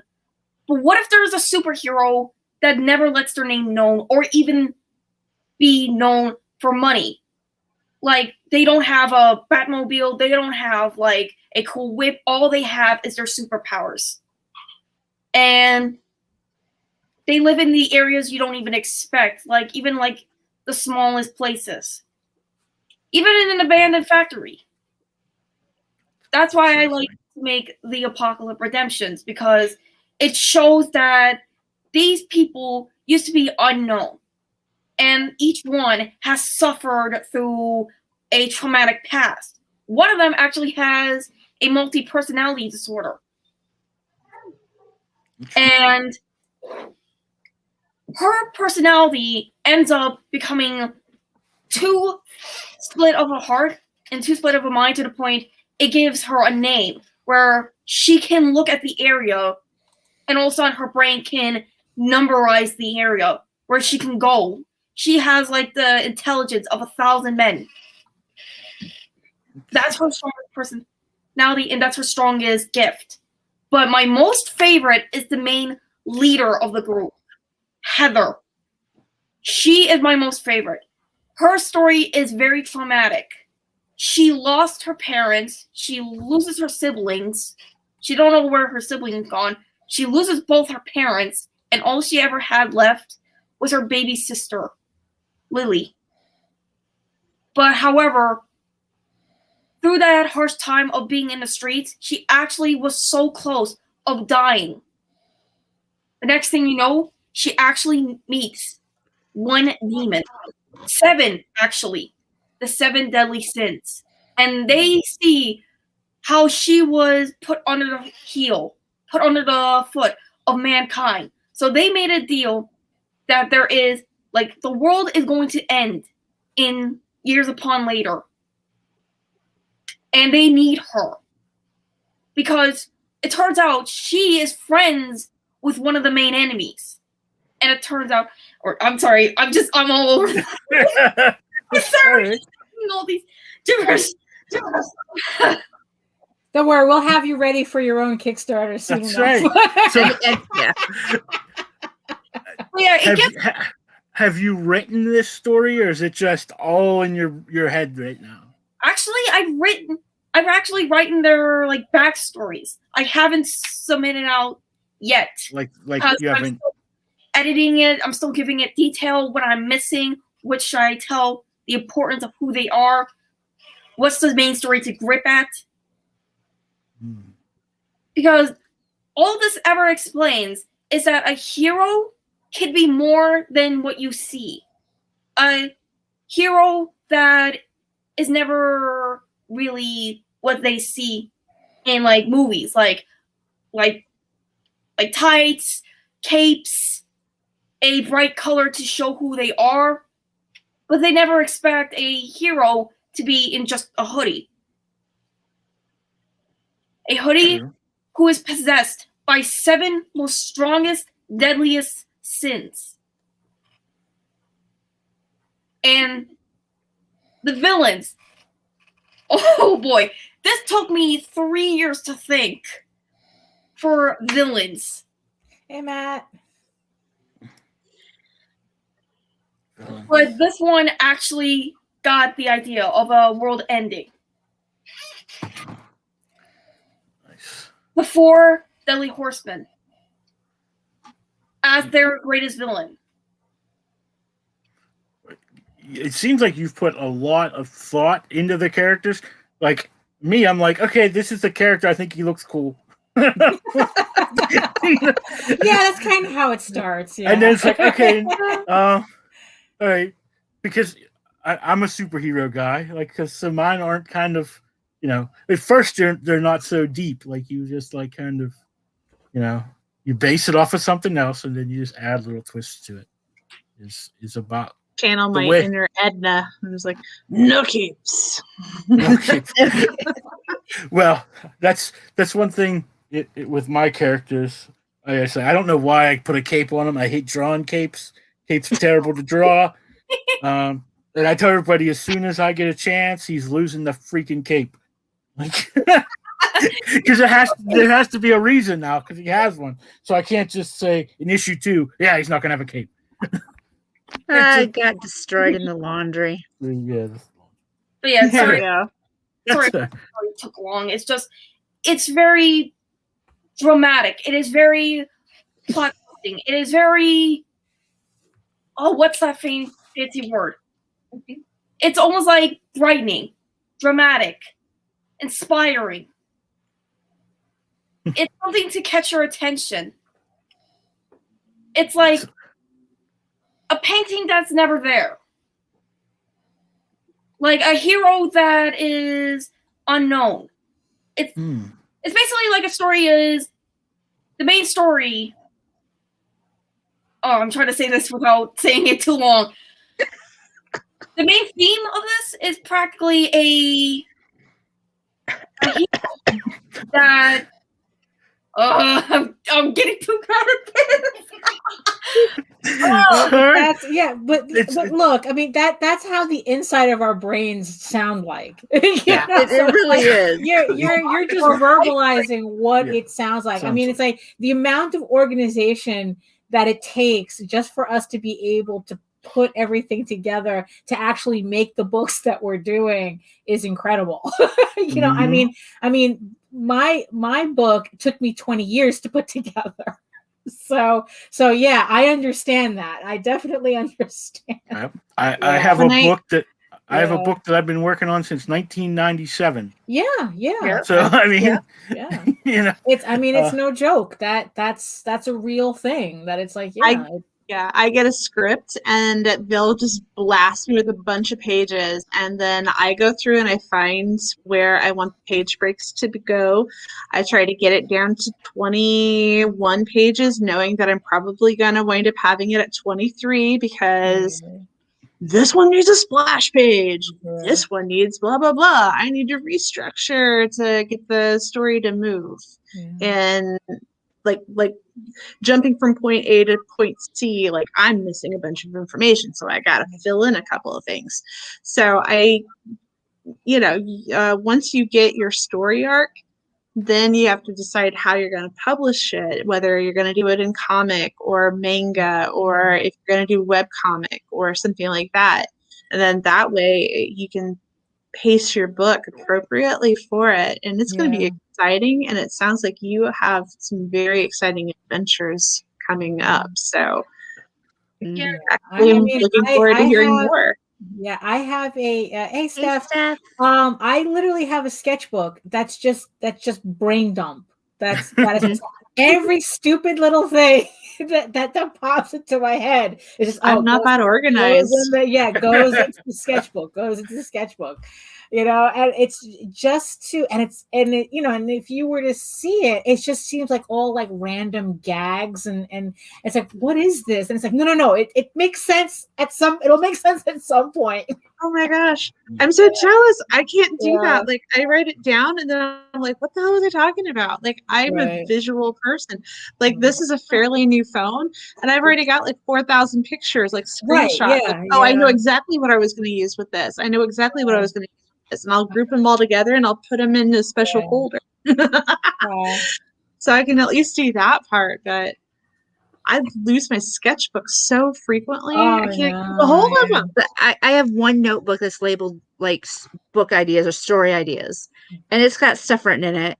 And then every other notebook I own, if that's the purpose or not, jotted in it. That's what you have to do because it's like because moving. I don't always have that one with me. I tried for a while to make sure that I carried it with me, and then I was like, man, I hate carrying a bag. Right. So it was whatever I had on me. I was scribbling a note down.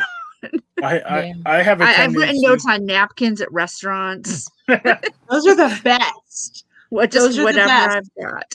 After like the second imbibed liberation by George, like you've got ideas. I've got ideas now. I gotta write them down. Now I gotta just figure out how it all goes back together. Right. No, that's Right. exactly, yeah, that's exactly That's what it the is. problem for Yeah. tomorrow morning. Yeah. But you see, but that's the whole thing, though. It's like you gotta get them out of your head so that you can make room. You can make room to be able to maneuver it more. Right. Yeah. Zeus, nobody wants to see you. He's not convinced. Google Docs, Scoot, leave it open on your computer, leave it open on your phone, capture things. Shared space. share. Well, yeah, that's another way of doing it too. Yeah, yeah. Yeah, That's too- people tell me to make grocery lists on my phone too, and I still have a pad of paper. Yeah, I'm I lucky. can't do it. I'll get to this. I've tried it, and I'll get to the store and forget that it's on my phone. You're lucky I know how to make a phone call on this thing. Yeah, I know. Really, it's like, yeah. I'm just old enough that's too new of technology. My phone takes pictures. Yeah, it texts and it makes phone calls. That's exactly. I'm It's like sure it can do a million other things too, but it little bit of doesn't. social media. A little bit of I remember when my I might nephews. respond if a friend like messages me on Twitter or something. It was probably like early 2000s. My nephews had cell phones and they'd be like texting people, and I'm like, "What are you doing? It's a telephone. Call them." Right? Yeah. Exactly. And now it's like, "Don't call me. Text me." Yeah. No. Well, if you call me, I'm not going to answer. Yeah, I know, right? Well, I have like commissions and stuff that I comb through, and if I've got it in black and white, I don't have to be like, "Hey, what were you talking about?" I have a note, and I can't read what I said. Like, I can't read what it says. So yeah, like that's how I keep everything cataloged. Otherwise, it's just a hot mess, and you can't see the chaos, but know that it's. Well, we're going to move on to our next project. Well, I was going to say before we move on. Yes. Okay, Daisy's answered, but Veronica's dad has asked a question. Oh. Just wondering he's in the chat. Yeah, I see it now. Just what are the next steps you guys feel that she needs to make with her drawings? Okay. I'm leaving that for the artist. I'm not an artist.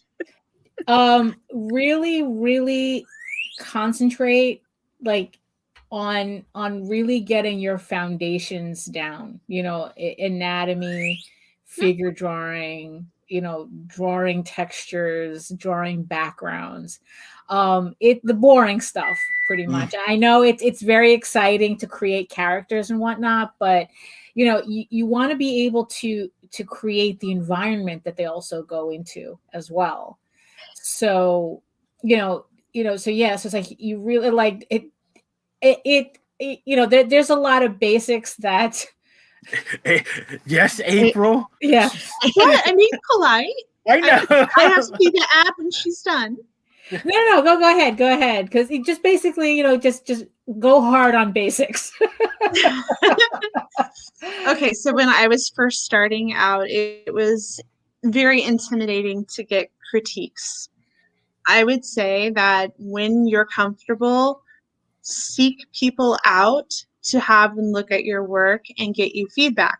Tim Burton is a great style, and he doesn't necessarily focus on all the details, but there are going to be things that are going to be really important whenever you start doing your illustration.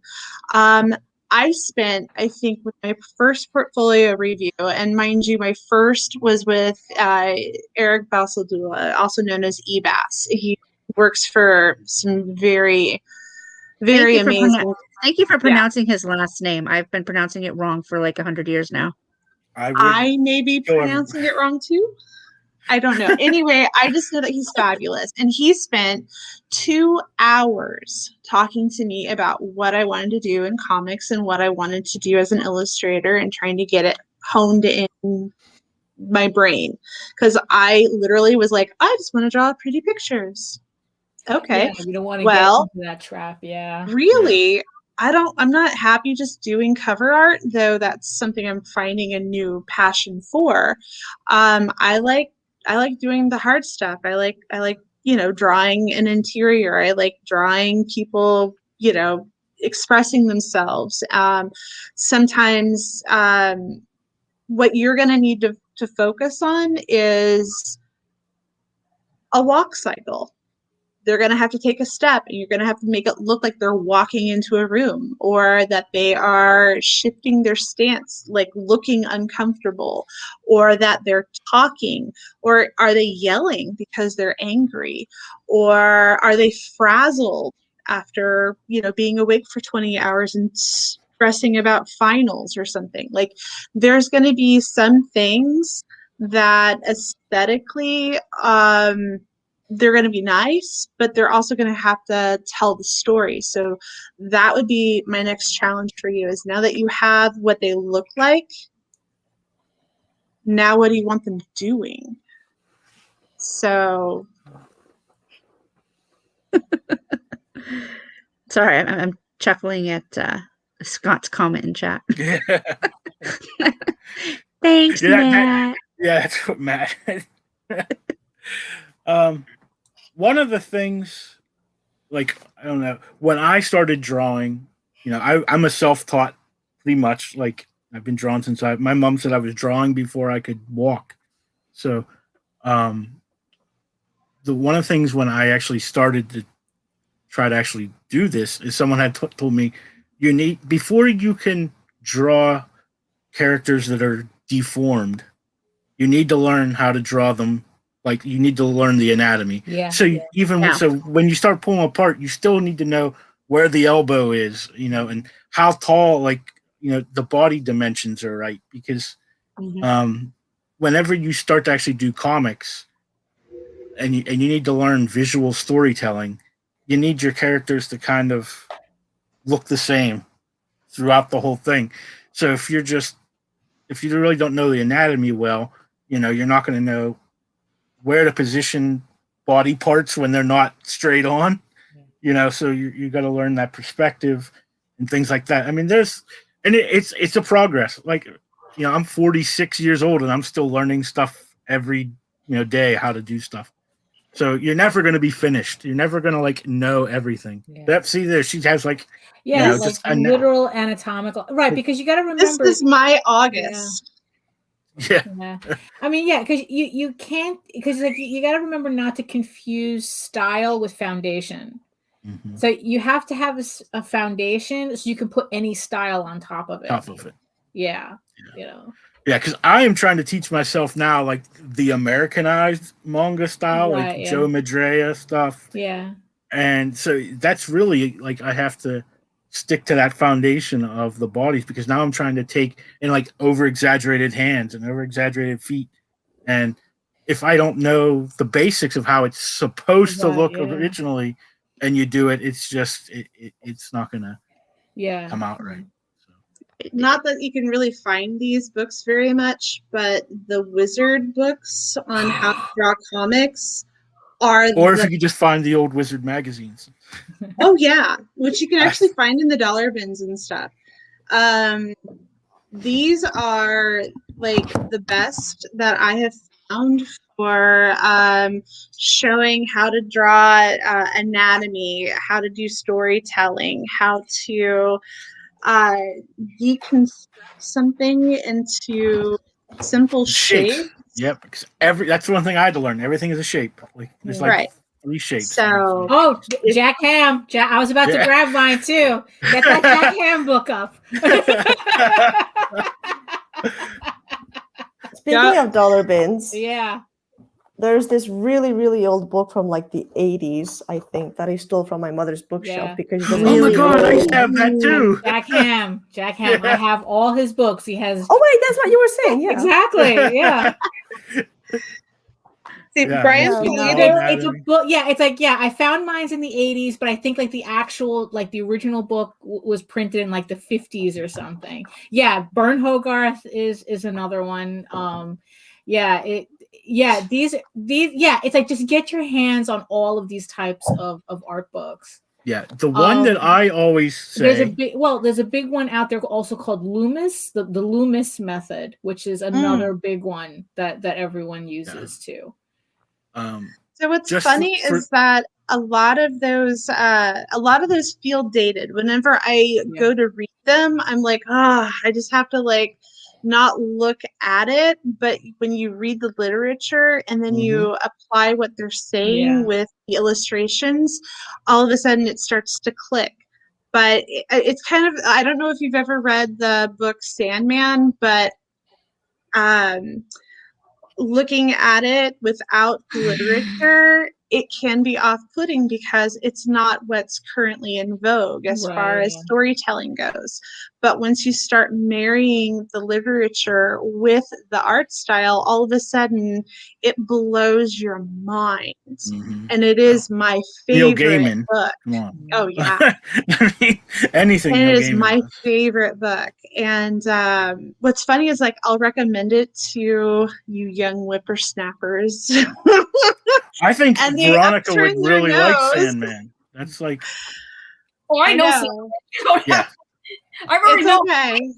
I mean, if I can, if you know, if you'll all excuse a shameless plug, if you go to my website egoworks.com, I have a link to my YouTube channel where I actually have videos on like books and like what books I recommend for this, what art supplies, you know, how to put, you know, like how to use reference correctly and all that. So yeah, so I mean, or you can just go straight to YouTube and go to Daphne Lage, Lage art, and there I have videos explaining a lot of this in detail too. Yeah. I'm an old school guy, so I still stick with the drawing comics the Marvel way. That's a classic too. That's on my list too. That's another one. Like you Yeah. don't look at the art because it's old 1950s, 60s art, but the basic stuff's all there. Like how to do. I try to teach my kids first, like how to do that. You know, like the head method, like how many tall to figure out your dimensions, how tall people should be. But you have a very awesome style, and you don't have to change your style, but you just have to know, like, mine is different because my proportions are elongated, or that like I have brighter color palettes, or whatever it is that you're changing to have it be your style. Because there's a lot of things that when you try to conform to what's normal or whatever, like you lose yourself. You wind up not enjoying it. Enjoy it. But the next step is to start, like, if you're going to make it a story, unless it's like a children's book, even then, children's books are great. It's a single page. And for what it is, you still have to show somebody opening a book. You still have to show somebody excited about something. You still have to show them walking into a parlor or whatever. Like, whatever your story is, and it sounds like you've got very dynamic stuff that's going to happen, like into the world stuff. Into the world stuff, very dynamic stuff. And if that be the case, you're still going to have to express. You're going to have to express it with dynamicism. So you have to understand what is going to make it dynamic. You know, so it's gonna be interesting, but you got to read a little bit about like what you got to observe, what's going to make them look powerful, look intimidating. Yeah, you have to know what it is that you need to. You got to know what the bar is so that you can meet that successfully. So. If comics is also something that you'd like to focus on, aside from the classic, keep drawing, practice, study, all that stuff like that, which is necessary for every artist, but if comics is something that interests you and something that you would like to expand a bit more on, then the book, Understanding, Making, and Reinventing Comics by Scott McCloud is an absolute Bible. So like everything that I ever learned in 3 years of comic school is in that one book. Very good. Yeah, I mean, like I said, you learn, continually learn. Like that's, I mean, like I said, I can show you art that I did 6 years ago compared to stuff I'm doing today, and I don't even want to look at that that old stuff. So you're constantly going to get better and learn new things. And that's really, and just keep doing it. Don't give up. Like if that's what you You know, if that's your dream, you don't let other people tell you can't do it, because they don't know that. Like, you keep working. I mean, it took me 41 years to finally get my first comic book out. So, I mean, just can't quit because one person says, "Oh, I don't like the way that looks." You know. Well, then that's not their style. Exactly. But it's going to be somebody else's style. Just like I tell everybody, I told Katrina one time, everyone says, "I can't draw." Yeah, you can. If you could pick up a pencil, you can draw. Like, yeah, I refer to my doodles as modern art. Yeah, because interpret it how you want. It all depends. Yeah, exactly. Like, on, you know, who, because there's art. Like, I see comic books today. I'm like, how did this artist get a job? But somebody liked it, obviously, because they got a job. Just because it's not something I like doesn't mean it's not something that someone else would like. Yeah. Right. All right. And with that, we will go on to Egoraven, which I can't wait to read. I can't wait to print it. Let me see if I can share it and not hit the wrong button this time.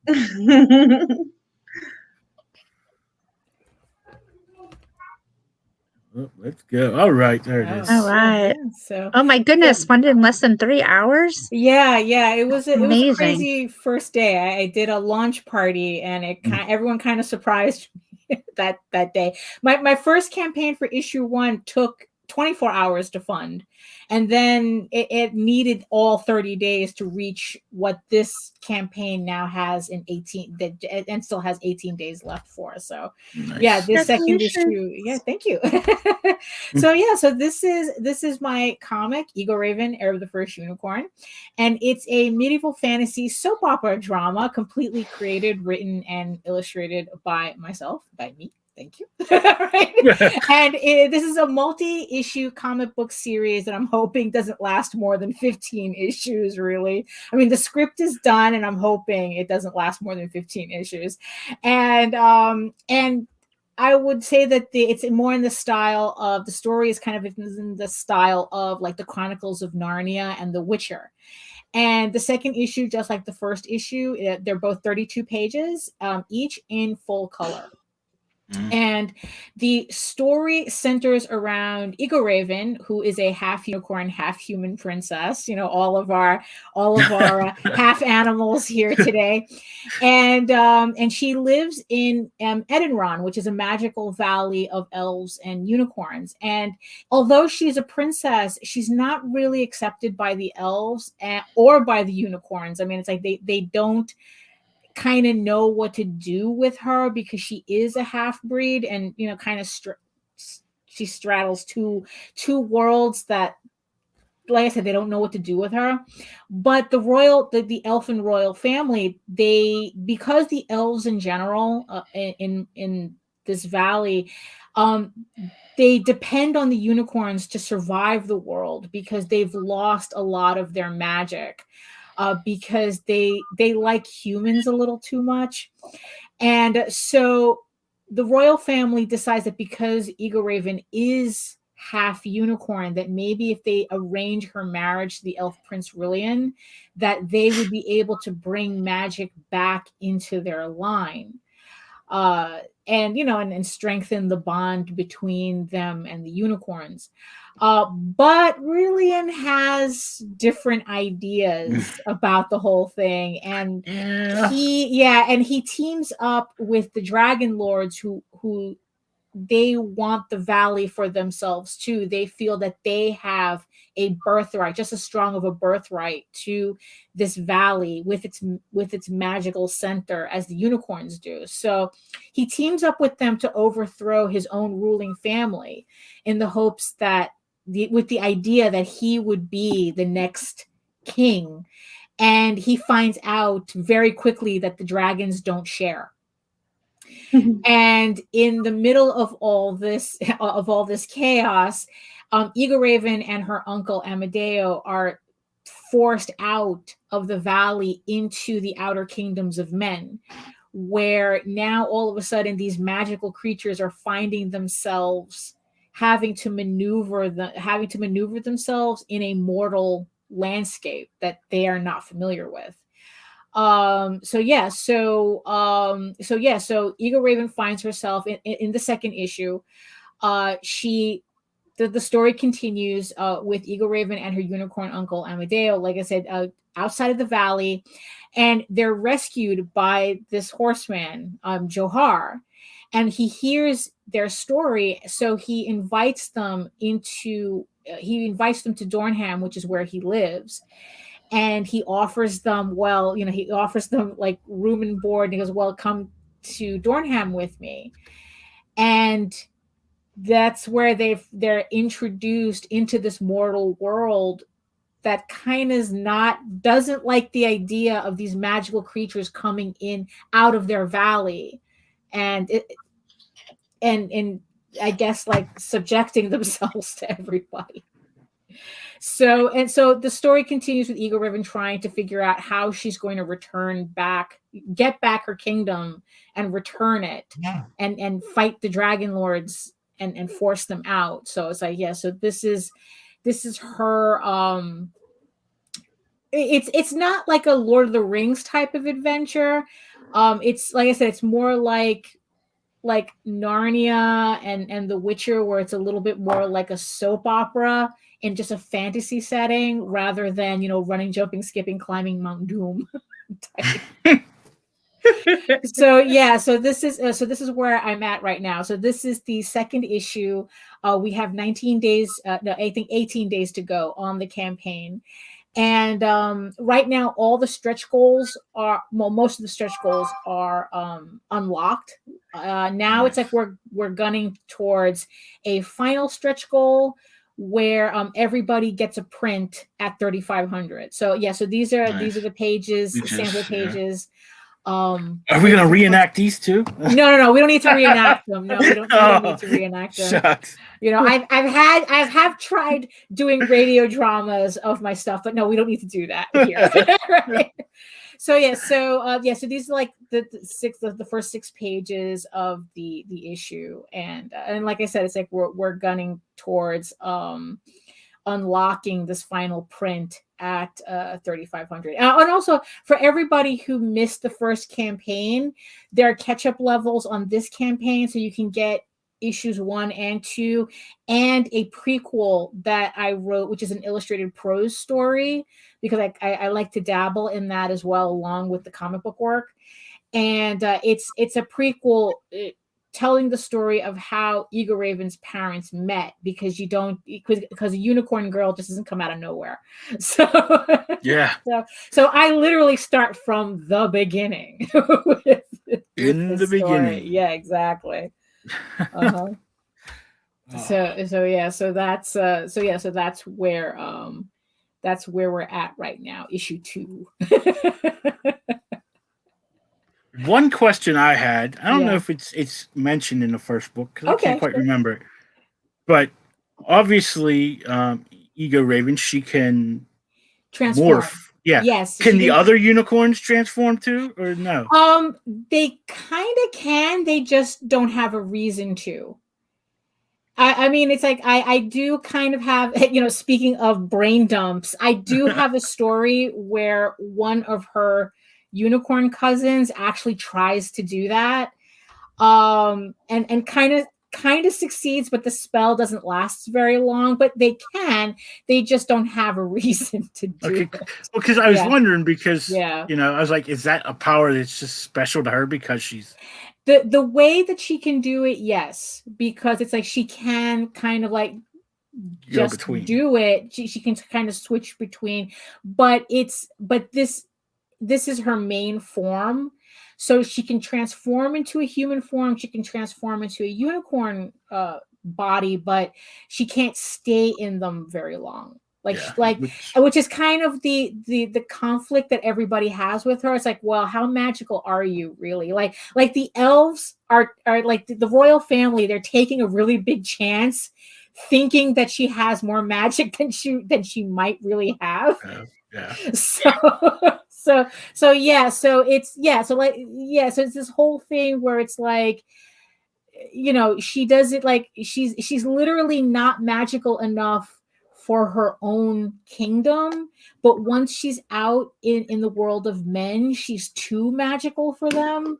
So it's just this whole conflict that happens with that. Yeah. And I know, like, I like how you touch on that, like, really early on in the first issue. Like, when you first see her, you know, she's in her human form. Yeah. And you explain, like, in the story, like, how that the stress on her to maintain it is. Yeah, it is a stress on her. And the elves kind of like try to force her to do that form, you know, to be in that form because that's her weaker form. Yeah. So it's like, so they're like less intimidated by her in that form, but she can't. It's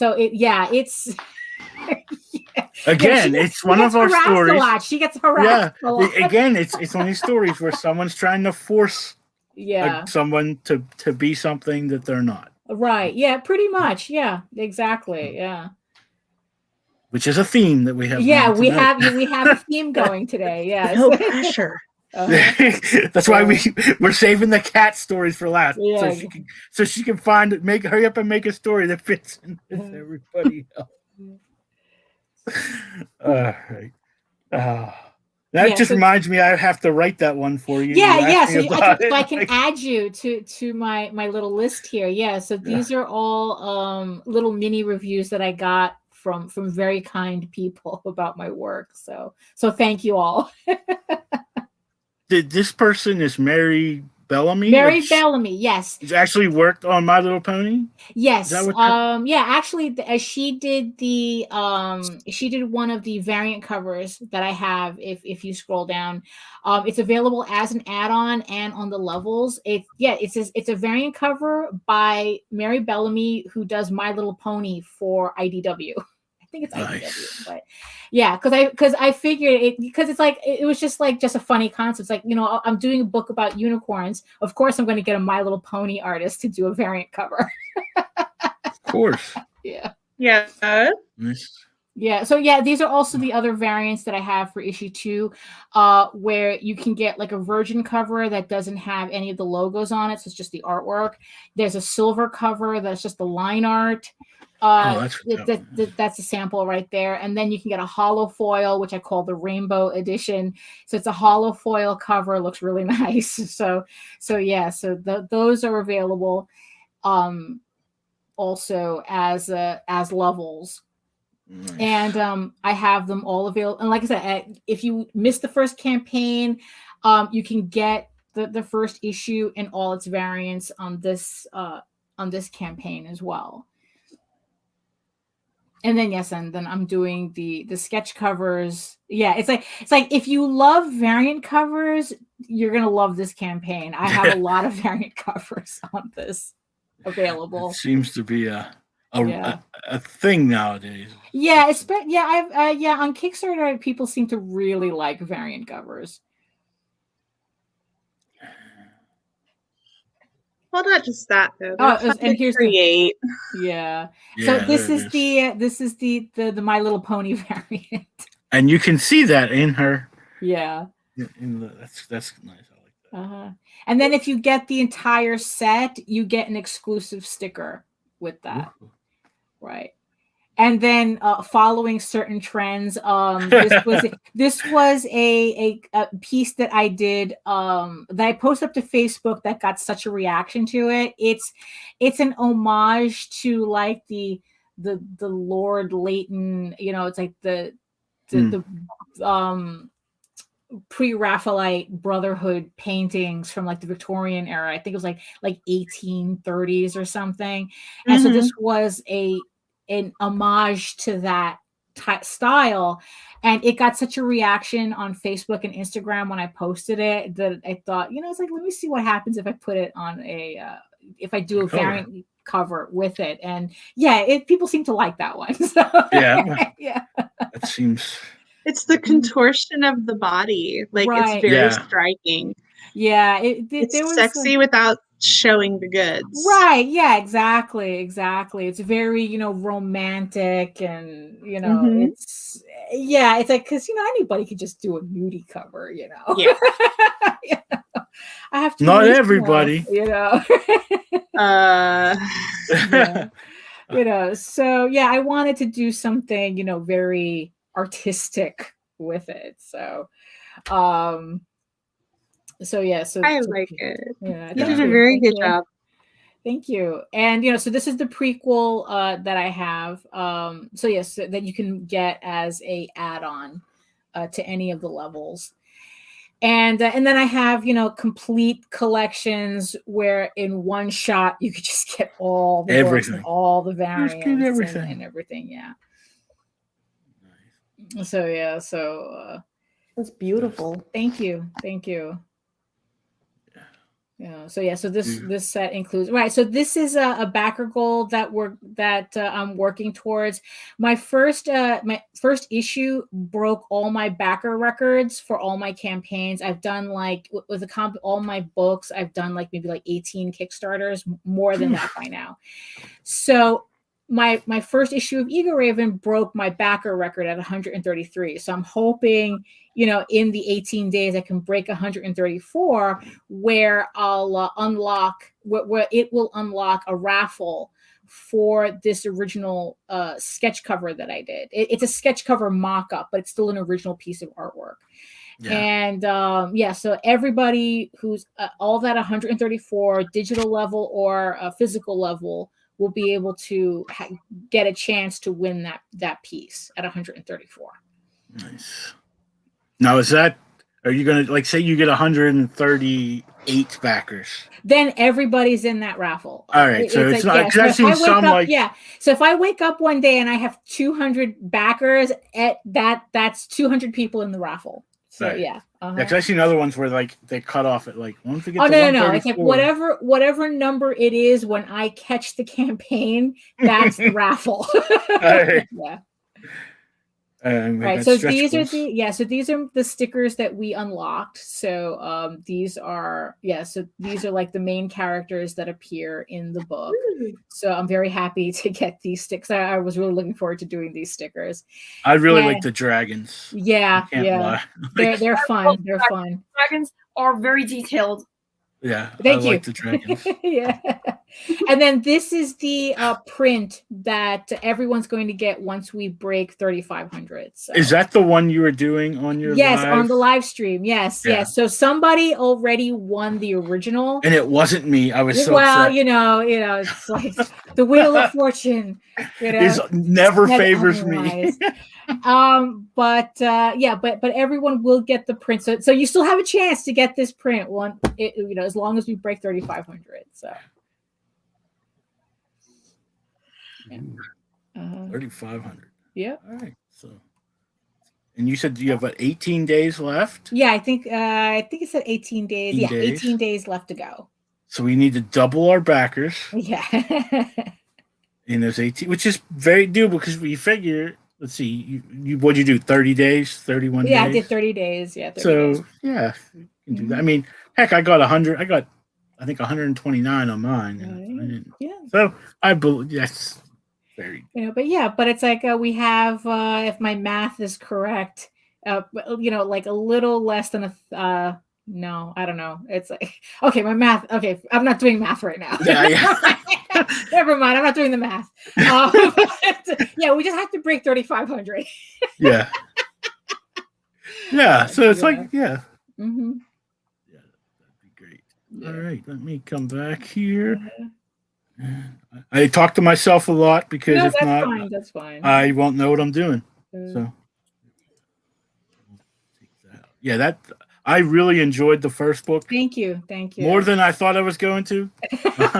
Yeah, it's kind of it's like it's a type of story that it's like it's like if you're familiar with my Tall Tales work, it's a completely different vibe and aesthetic. That like I said, that one's more like Lord of the Rings. This one's more like it's like a soap opera, a medieval soap opera. So it's like how are people going to react to that? But so far so good. So the one thing I learned about it. Like I had to read it twice before I did the review on it, because a lot of times I'll just grab a comic while I'm sitting here doing something else and I'll just start reading it. And then when I got almost to the end, I realized I didn't pay attention when I was reading that. That's so normal. So I had to like go back and like actually like, all right, there's nothing distracting me. Let me read through, because I was like, wait, I don't understand what's going on. So yeah. Yeah, it's dialogue heavy. You know, it's like if you really have to read it. Read like, it. I don't. Yeah. I'm not making a book to skim through. Yeah, there's. You know, I've had other books where I can finish it before, like I start it here and I finish it before I get to the bathroom. Yeah. And there's other ones where I'm like 3 days later, I'm still reading it. So I had to reread Lex Luthor Man of Steel like 3 times before I realized I was missing stuff because I wasn't looking at the pictures enough. And I was like, oh my God. Well, what I learned is like I was trying to read Todd McFarlane's Spawn one day. And I used to get it all the time. And now I try to read it and I'm like, it's just too wordy. It's too wordy. Like, he just needs to like hire someone else to write that book now. It's just too much in it. It's like whenever you know, takes you an hour to read a comic book. It depends on what kind of information you're getting out of it. Yeah. If you're reading that much and feeling like you're not, like it's not really moving the story, there's an issue there. Yeah.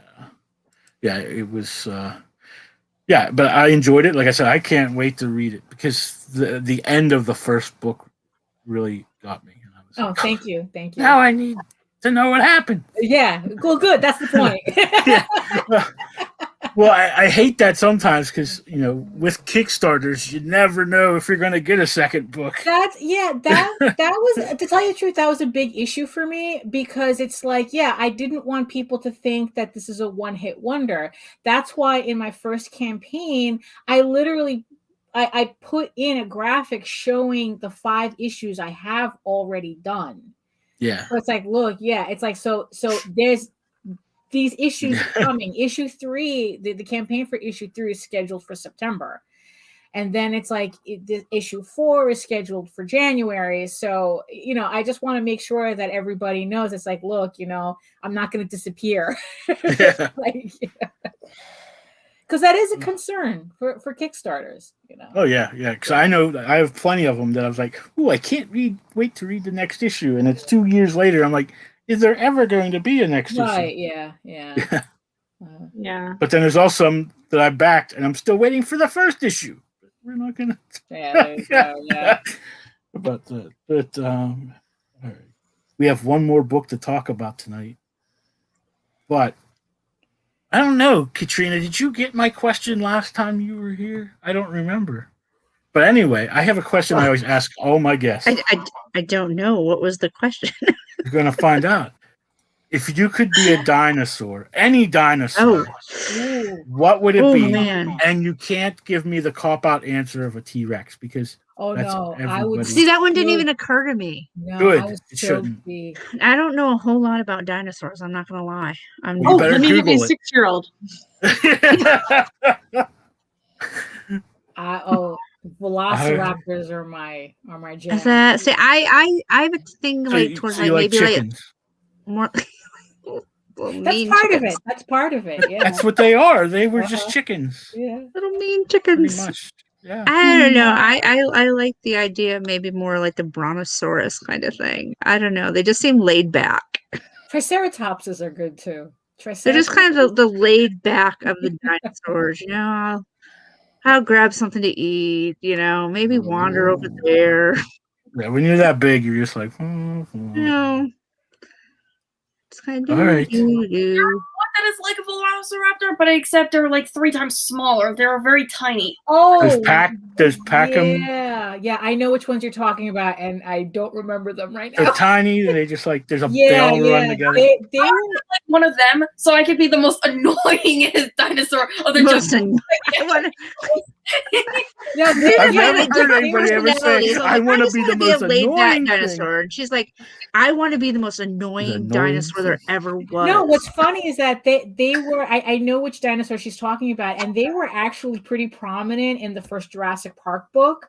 Mhm. They were technically like I guess like more like the velociraptors got all the attention, but it was these little guys that really caused a lot of damage. In the second movie, remember they grabbed that little kid on the beach and start like dragging him away? I never got past the first one. The first movie scared me, so I didn't go watch anymore. Aww.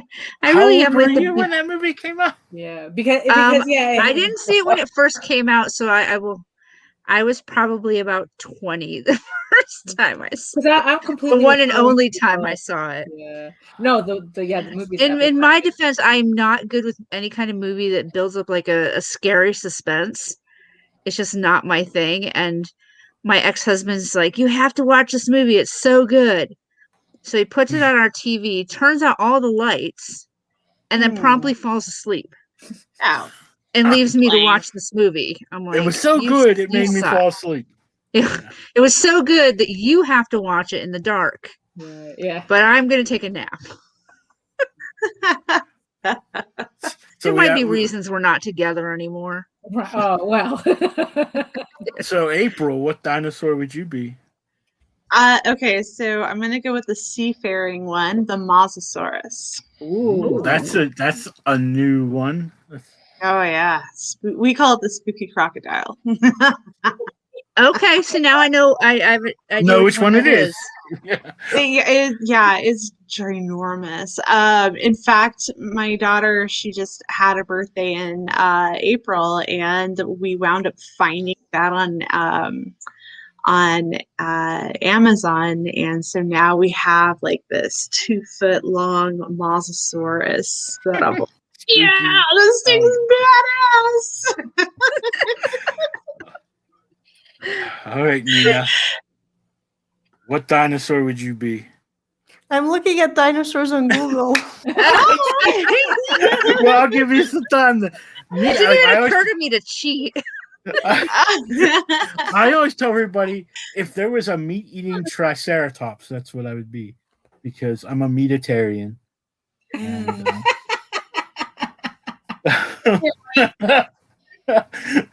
I don't eat anything that grows in the ground. Oh well.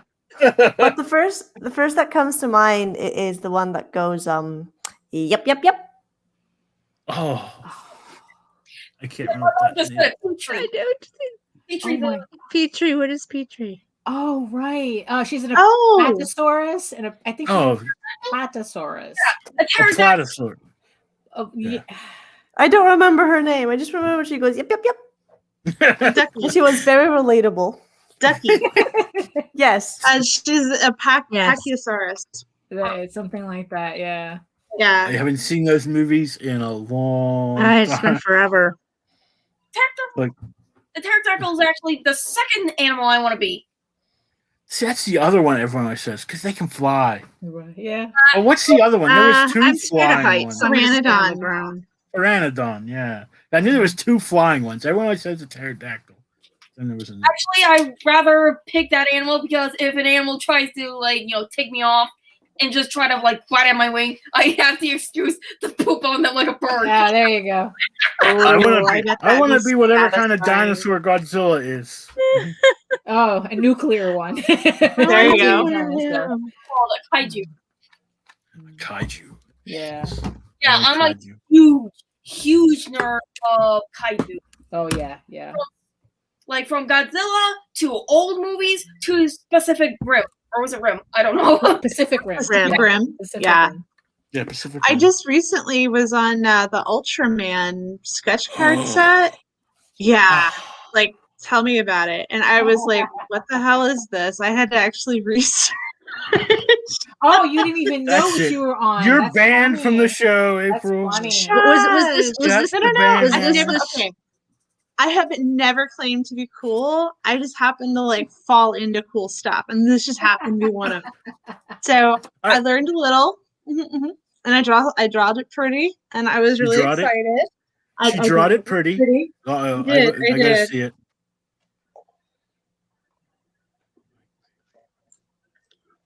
Oh, there it is. Let me see. Oh, there we go. Yeah. Oh, I love it. I love Nice. Yeah, okay. it's actually Yeah. it's it looks cooler when it's put together. Ooh, you got there. Oh, here we go. Oh. I have a question while you're figuring that out. Oh, 'Cause very nice. Wow, that that is is cool. Oh, that's so cool, April. Oh, Yeah, that is awesome. That's nice. That is awesome. I have always asked people how they get into it because I have friends who do a lot of like the Star Wars card sets, and I always ask them, "How did you get into that?" And they'll never tell me. You submit some art and they either like you and put you on, or they don't and be like, "Oh, thanks a lot for Yeah, participating," or they just don't respond, so it's fine too. Yeah. I that's- submitted to Rittenhouse and they're like, "You have potential, so here's all these things that you did wrong." I'm like, "Oh, thanks. I don't really have time to do that. That's cool." And then you work for Upper Deck, and then you're really great all of a sudden, and then they reject your entire set the next time. You're like, okay. And then I started working for Dynamite, and I've not had a single card rejected, and they keep inviting me on. And I think my very favorite sketch card set I got to do was Joseph Michael Eisner's Dawn. Oh, yeah. Yeah. Yeah, that was awesome. They're awesome people. Like I met them in Baltimore years ago, and my friend Courtney, she was working when she passed away. She was working on a Dawn costume for years because she didn't use a sewing machine. Like she was a cosplayer, she sewed everything by hand. Wow. And so she was making like I think it was like the pants, and it has like this green, I don't even know how to explain it, like these like pinstripe things on it, and she was making that. She actually took like fabric paint, like the green, and she would put the lines on, and then she would take thread and sew it around it to make it look like it was embroidered. Nice. Yeah. And so when she passed away, I showed it to them because she was supposed to wear it to Baltimore that year, and they were like, "Wow, that's amazing!" Like they couldn't believe. And I showed them like all of her pictures, how she was sewing all that by hand, and it wasn't until I did that sketch card set did I realize that I was missing a lot of like extra art that he was incorporating. Like all of Dawn's costumes had like gold lacing, and then there would be like the little skull patterns in the shirt. Yeah. It was incorporated and woven into a lot of accessories, and it was just really interesting. I read the comics and I enjoyed them very much, and I was a fan, of course. And then it wasn't until I had to like mimic and interpret, pretty exact, because he was screening all of the cards. Was I really paying attention? And it was that was fun. But there are sketch card groups that you can join, and then they have the contact information to submit to the various companies. Then it just becomes like that perfect storm of getting approved, being available for the set, meeting the deadline, quality of art, making sure that you actually are able to get cards done and in. And it's different. It's hard because like my very first set was Betty Page. So it's not like I can just do an interpretation of Spider-Man and just hope I can get by on a pretty smile. Like, no, it was Betty Page. You're mimicking a person really in their style, but their iconic, features. And is this something a collector's gonna want? And like, honestly, that was so hard because it's easy to get intimidated. It's not a costume or fancy, electricity coming out of their hands that I do really cool stuff with. Yeah. So working that small was like its own little challenge. And I don't know, it's fun, but my passion's more on drawing larger. So I just do it, and it's professional work. It looks good on a resume. Yeah. I'm trying to find something real quick. No, do you ever like want to find something, and when you want to find it, you can never find it? And I'm like, Yes. All the time. I gotta go through 5,000 pictures. But yeah. And the other time, I'm like, boom, it's right there. I know I can't find it. I can't. And as soon as I say that, I'll find it.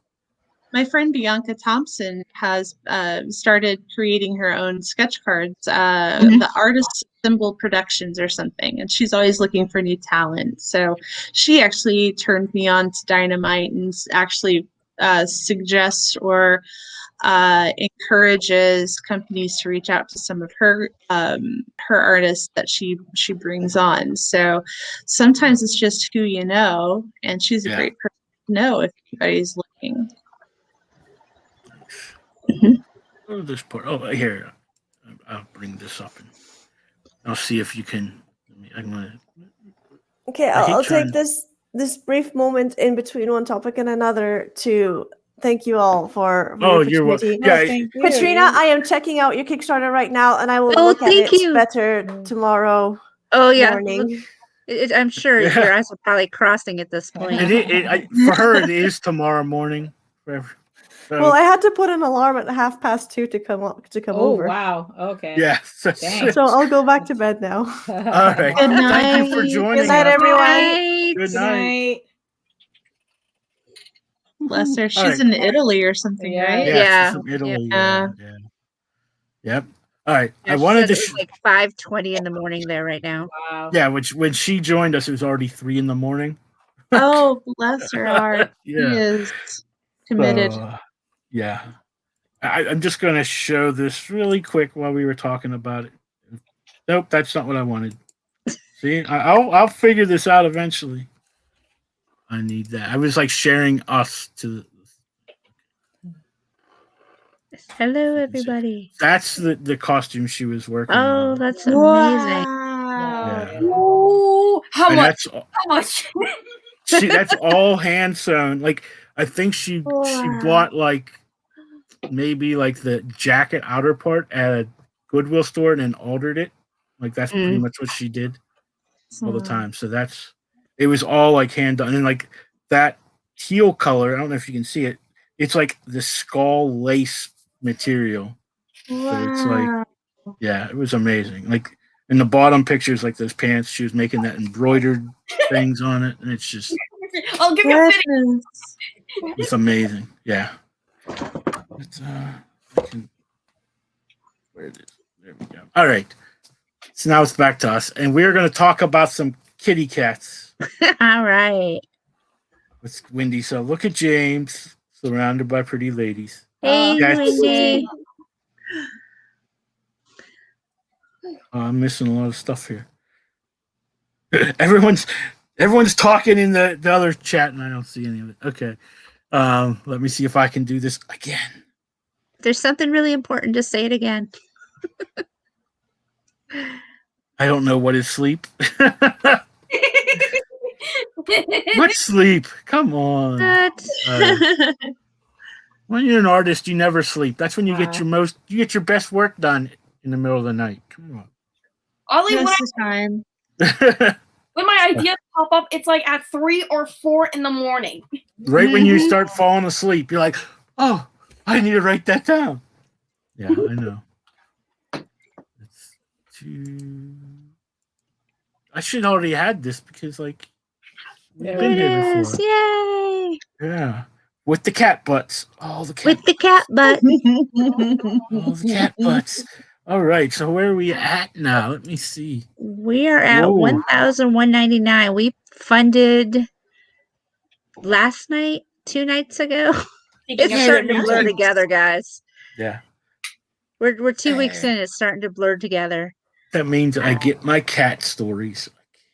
You do. You get your cat stories. Is Rocky's in this one, right? There's a Rocky is the first story in this book. That's where he deserves to be. For those who don't know, the day I launched, I did a little live stream with the countdown, and I read Rocky's story to everybody. And I didn't realize apparently everybody is in love with this story because now there's requests for Rocky 2, 3, 4, 5. Yes. Rocky made it with his own book. When you came on the show, we discussed what the other stories have to be. Like in the second one, he has his rematch with Apollo Creed. And then the third one, he has to fight the cat with the mohawk and wears all those gold collars. Yeah. Right. And then the Russian cat comes. Yeah, you gotta watch out for those Russian blues. Gotta watch out for those Russian blues. Yeah, we've got it all planned out. So we got a whole series here for this one cat. The one cat. That's right. Yeah. The other 19 stories are more in the book. You gotta get the book for the Rocky story. Yeah, exactly. And actually right now we are up to 22 stories because we have had 2 people pledge to the custom story level. Which is really exciting. So currently the book sits at 100 pages, now 100 pages plus. Because I'll be writing more stories for it. 3. Possibly 3. I have a friend of mine who pledged at that tier for no reward. Like, you can't. No, that's a lot of money. Let me write a story. He has 2 cats. Let me write a story about your cats. Guys, I'm so sorry to inform, but I might have to leave early. There is a comic book I am hoping to make in the future. Well, it's called Happily Ever After Beginning of Disaster. Oh, I like the title. Yeah. It's basically of what happens after a Happily Ever After. Yes. So I'm going to have to leave real quick to... Sure. Yeah. That's fine. All right. I'm Well, thanks just for glad coming you in, could come. Veronica. Bye. Anytime you want to come back, you're more than welcome. Your dad's here every week, so you can just follow him. All right. All right. Good See you later. Good night. Good night. All I right. forgot what it was like to be 17 and have school the next day. Yeah. Well, really. I don't think she has school the next day. This is No, Friday. Yeah. Well, that's true. Her dad says she has school in the morning. I think he doesn't know what day who of the knows? week it is. Maybe he doesn't know what day it is either. If you knew telling Scott the way I knew Scott, you wouldn't be surprised he doesn't know what day it is. Well, you Anyway. want Like I to keep said, them on there's the schedule so that they're not too tired. At that Right, age, that's they're true. grumpy for days. Yeah. Oh, Well, yeah. he says she does have school in the morning. Mm-hmm. Yeah, that's what she said. Yeah. That's maybe she must go to a different type of school. I don't know. All right. Anyways, maybe she goes to those Japanese schools that they go all year round. You don't get. Anyway. Anyways, back to the cats. Back to Back Rocky. to the cats. So this book is called The APO'S ARMY. It was actually inspired by a friend of mine who streams on Twitch under the name A. And he actually feeds stray cat colonies down in Florida. And what he does is he allows the chat to name the cats. And so all of the cats, minus my cats are in this book too, but every other cat in this book is actually an actual cat that lives down in Florida. Oh. So Rocky is an cat. actual cat named Rocky. There's Priscilla, who is a boxer. Kitty Bowie, who obviously is a fabulous musician. There's all sorts of, all the cats have their own, You got personalities. 2 of those cats mixed up. How can Rocky not be the boxer? Well, Rocky's the boss of his little area. Yeah. He's the boss of the gym, remember? Yeah, that's right. We did say. So, like I said, we have funded, and we've actually unlocked our first backer goal. Yeah. We have So it on if here? you want to just, they're down there. If you want to do this part, I'll talk about this part too. All So right. these are actually our reward tiers. You can get APO'S ARMY, digital and print. This is which is that book. The second book is Tales from the Toy Store, which is my first book. And then we have custom keychains that are all handmade by my illustrator. And then we have custom figurines that are also made by my illustrator. My illustrator is actually from Florida. She's 19. This is her very first illustrating job. She's super talented and super excited. So we just unlocked the Rhino print by Josh Lyman. I remembered his name this time. Plus, it was in writing. That helped. Josh. Last time I was here, I could not think of Josh's name to save my life. It was, and ask James. The second we got off air, I went Josh Lyman. Yeah. Like I was. I'm so sorry. She was like Josh. looking at me like you know Josh, right? Josh. Yeah. Josh. Somebody. Josh the Scotch guy. Josh, the artist guy, right? Yeah. He actually did. He did 3 prints for me as a surprise after I did publish my first book, and so these are all characters from that that we're using as backers. Digital, you'll get if you pledged digitally, you'll get a digital copy. For print, you'll get an actual print copy of it. And this one is the last one is my favorite, and it ties into both books actually, because you have the cat with the penguins. The penguins decide in the first book that Mittens here must be a penguin because she's black and white just like them, and she likes to play games just like them. So Mittens must be a penguin. Both books are geared towards I would say elementary readers, or they're really made to be read at bedtime. They're bedtime stories. When my kids were little, they're not anymore. I miss age 6, April. My youngest is about to get his first apartment. Oh, He's 20, going into his junior year in college, and doesn't want to live in the dorms. But when they were little, they didn't want me to read them books. They had tons of books on their shelves, but they wanted me to tell them stories. Usually geared around one of our pets or one of their toys. And so that's what both of these books are based off of, that same concept of telling the kids bedtime stories. We're working on our first stretch goal right now, which is only $51 away, guys. 51. We're 5 backers away from unlocking the second print. We are $51 away from unlocking our bookmarks. My designer right now is working on the bookmark design. That's why we don't have them up yet. James, I want you to see in there at $2,000 there is an additional Rocky story. Yes. All right. So I need to give some extra money. I added that today just for you.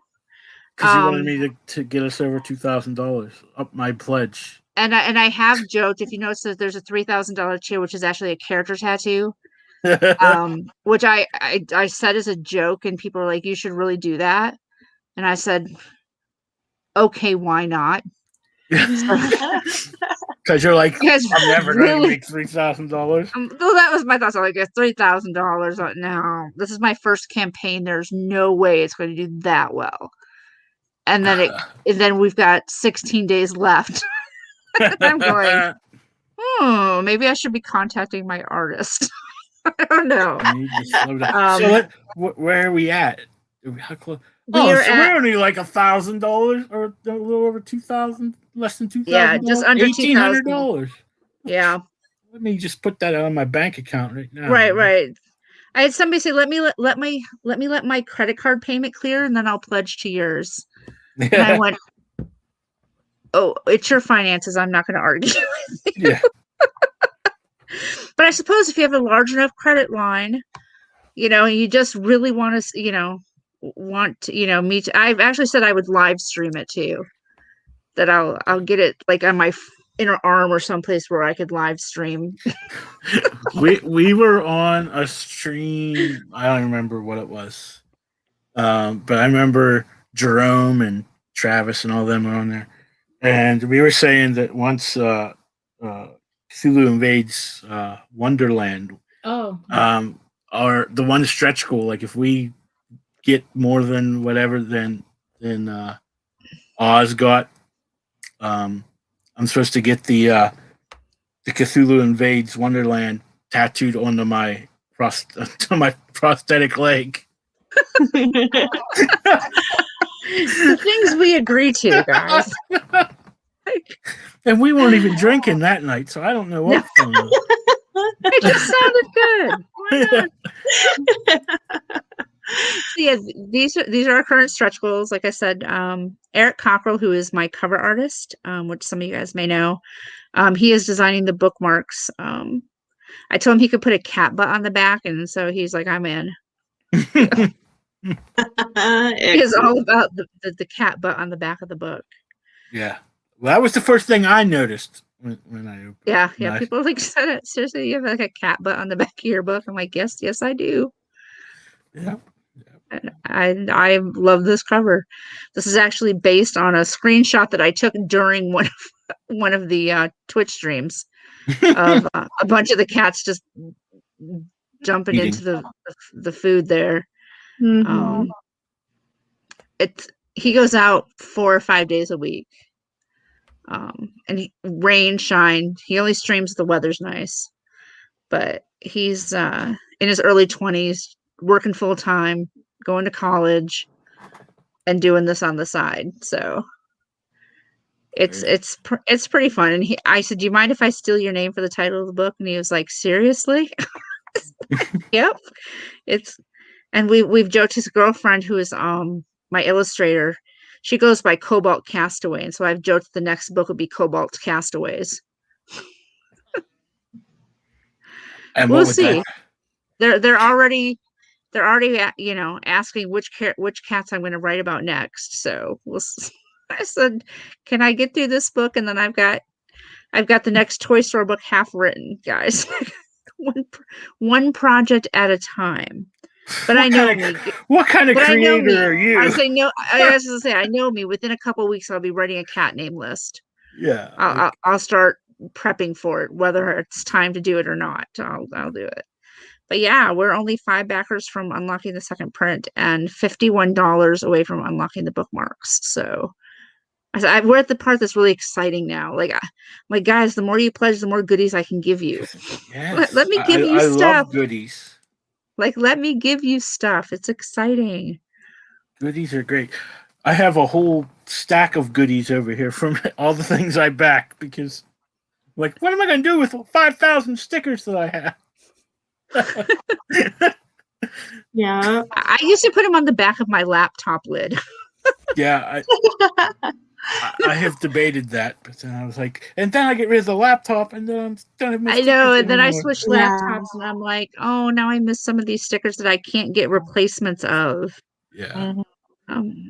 So a lot of times I don't they're put from them like in. Kickstarters or things like that, and the people aren't around anymore, and I'm like, oh man. Yeah. Maybe that wasn't such a great idea. They're still working on issue number 2. Yeah. Darn those issue number 2 people. That is I was done. So I will say this with this. This is a standalone. There's, there will be a second book, but it will also be a standalone. So, you don't need to do both. Oh, so it's not going to be, except for the Rocky stories, right? The Rocky except stories. for the Rocky story. Now, if you want Rocky's full story, you're going to have to buy all the books to get, right. Which means I've got at least 5 more books I have to do. Exactly. And you better hope he doesn't make any more movies. Yeah. Please, no more movies. Rocky's going to have a storyline of his own that's going to have to get, maybe that will be the one that I finally convert into a comic. There you go. You take all of his stories and then you make them into a graphic novel. You never know. I've been asked a lot lately when I'm actually going to get around to writing a comic. Like, you edit them, you work with everybody, but you haven't written one yourself. What's the holdup?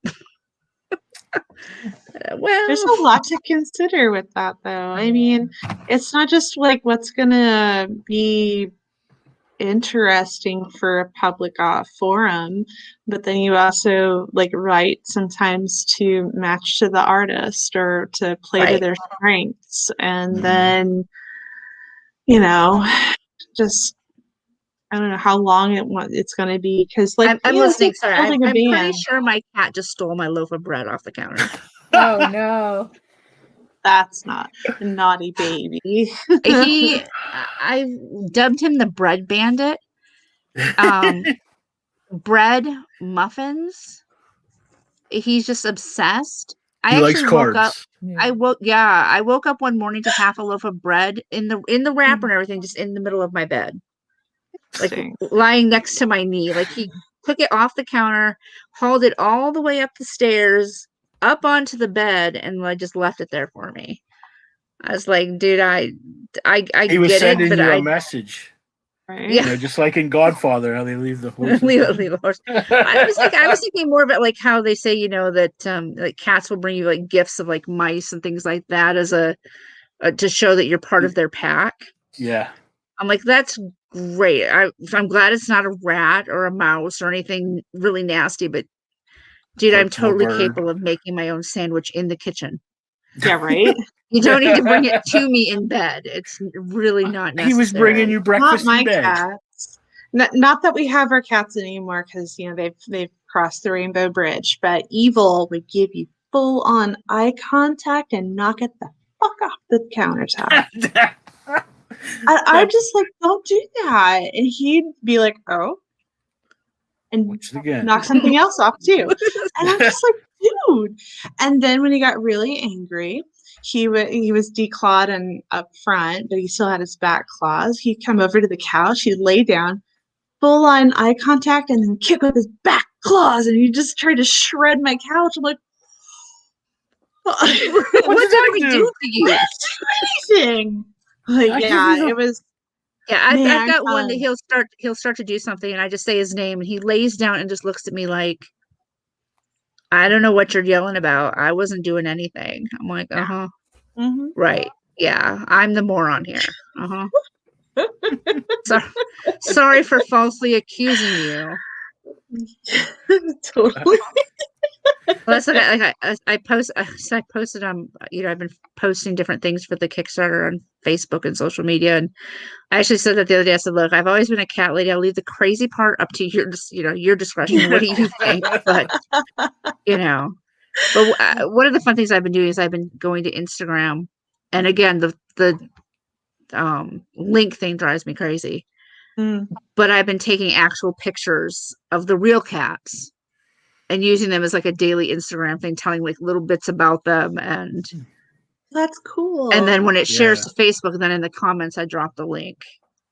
But I'm like, so if you want to know about like Sunshine, here's a little bit about Sunshine. Like, he never shuts up.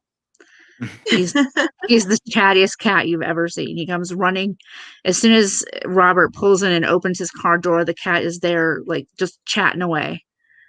You know, so it's been fun. You know, grabbing pictures and telling about the actual cats. And it's like, you want to know his whole story? It's in the book. Buy the book. So fingers crossed. All the you know, books, yeah. buy All right. yeah. No, If you want to know Rocky's story, well, there's going to be a few books. All right. I'm going to ask everybody one final question, Okay. and then we're going to wrap up for the evening because it is almost 3 hours. So, just a kind of random question. Do you collect anything? I mean, because we are like kind of in that comic book community, and there's people who collect comic books. And I'm going to guess Katrina collects books. Katrina has approximately 10 6-foot tall bookshelves in her house. And stacks of books and boxes of books that are still in storage. And you have no idea how many books I've hauled like to the library donations. But the real question is, have you read all of them? No, heavens no. It would take, I have enough books here that I could probably read one a day for a couple of years. And some of them are mine. Some of them, when my grandmother died, I inherited her book collection. You know, so I've got books here. I had to laugh. I was on some podcast and they were like talking about their oldest book and like, look, this was like in like the 1970s. And I was like, really? I've got books that were published in the 1800s, guys.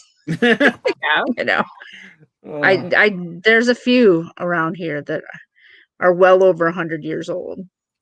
And, you know, it's, you know, and the funniest thing is people ask, well, what's your favorite book? And I'm like, would you believe it's a book that hasn't been published yet?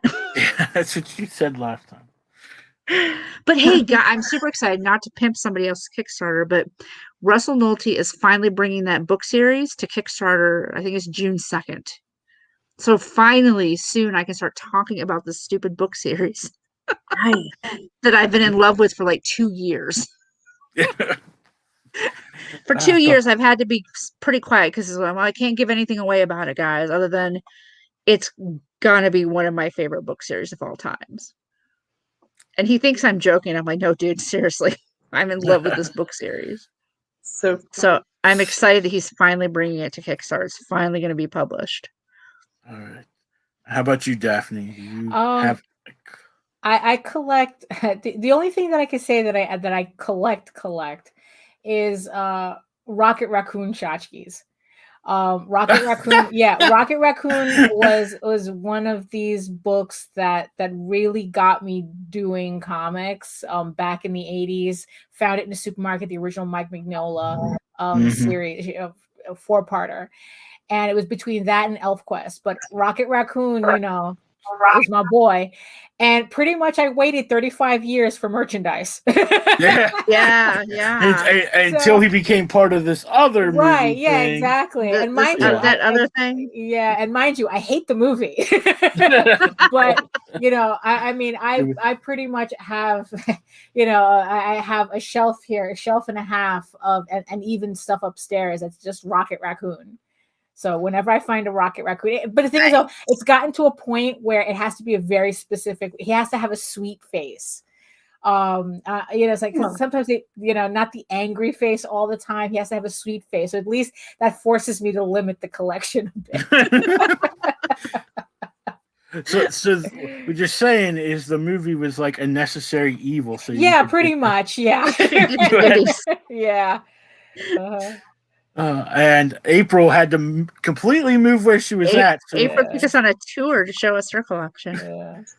And what is it, So, April? I am very well. I mean, outside of collecting like Copic markers and stuff, we collect art. So we've got like Sabrina, the actual comic pages. nice.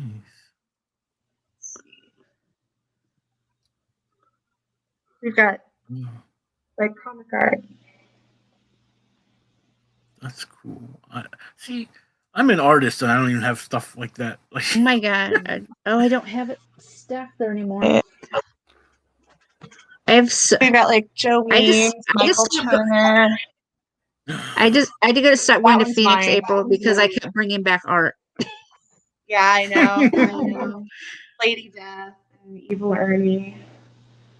So yeah, like we've got lots of art. And that's what I collect. Not to mention all the other stuff in the house. Oh, David Mack. wow. Crazy. Jeez, you just have it everywhere. Yeah, we do. Yeah. It's literally everywhere. I don't know, whatever. It's like I wasn't expecting to give it to her, but it is what it is. Yeah, and then you get to my little hovel over here, and like it's a hot mess. Like, well, I try to strategically place my camera so you can't see my hot mess on either side. I know. So it's still my sneaks chair in. is very It still strategically sneaks in placed. every You can't once in see a down while. the floor, the middle of the room. Yeah. Good. Turner is one of the artists I wish I had purchased a piece of from. Yeah. Yeah, I just happened to be at the Aspen table, and they had a couple, and it seems like everybody just wants cover art, or really sexy Aspen Matthews, and that's fine. But I came across my pride and joy was I want to say it's like issue 7 where they're talking about the guys with their armor and how they're going to war. And so I got the page that is like, oh man, that guy's like buff. And he's got all of the netting and the bone armor. And I'm like, I want that one. I want that one. And then of course Joe Weems was at the show too. Oh my gosh, I love being me. I love being me. I had Joe Weems like sign like an armful, like up to my elbows worth of like comics, right? And I've been drinking the night before. He comes over and I'm trying to make him feel like part of the group, right? And I go to, oh, blah, blah, blah. And I go to hit him on the shoulder a little bit or something, be like, pat, pat, pat. And I was like, oh God, your shirt's so soft. Caress me. I'm like, I don't know, is that okay? Hey, Jim. Hey. Oh my God. Fast forward a year though. You fast forward a year and there you are. And I'm like, oh my God, are we there? Are we doing that? And he's just like, I've been looking everywhere for you. Don't you want to feel my hair? And I'm like, yes. Of course I do. Let me pet you. It's your shirt. Like, I don't know. The fact that Peter Steigerwald had like stolen my commission and drew it for me. Like I was waiting for him to come back. He's like, stop working. I'm like, I can't. Like I'm not as fast as you guys. I gotta actually work after a show. And he yoinked and walked off. And I'm like, 10 minutes go by and he's still not back. And I'm like, that was the only sheet of paper that I have. You need to come back. And I'm like freaking out, right? This is like, it's just like 2-3 years of me just barely breaking into comics. And I'm like, we're not that tight. I'm not even on your level, man. Why? You just steal my commission. Then I go looking for him and I catch him like I'm in the restaurant bar area and he's like in the lobby foyer area smoking a cigarette or something. And I'm like, oh, there you are. What are you doing? And he's like, oh, I'm doing your work. I'm doing your commission. And I'm like, thank you. But I think why? And he's like, well, because I'm Peter fucking Steigerwald. And I'm like, I couldn't think of any better excuse than that. And I just couldn't wait to tell the person the next day, this you hang on to forever. And this is the story behind it. And I colored it, but it was his art. And then I came across another piece of paper and I like redrew it because I was guilty. Just in case they don't want that one. Well, it's just like, as you paid me to do this, and I felt like I'm that girl that like never cheated about anything. Right. Yeah. I don't know. Whatever. Like, story of my life. I love it, but it like scary up in here.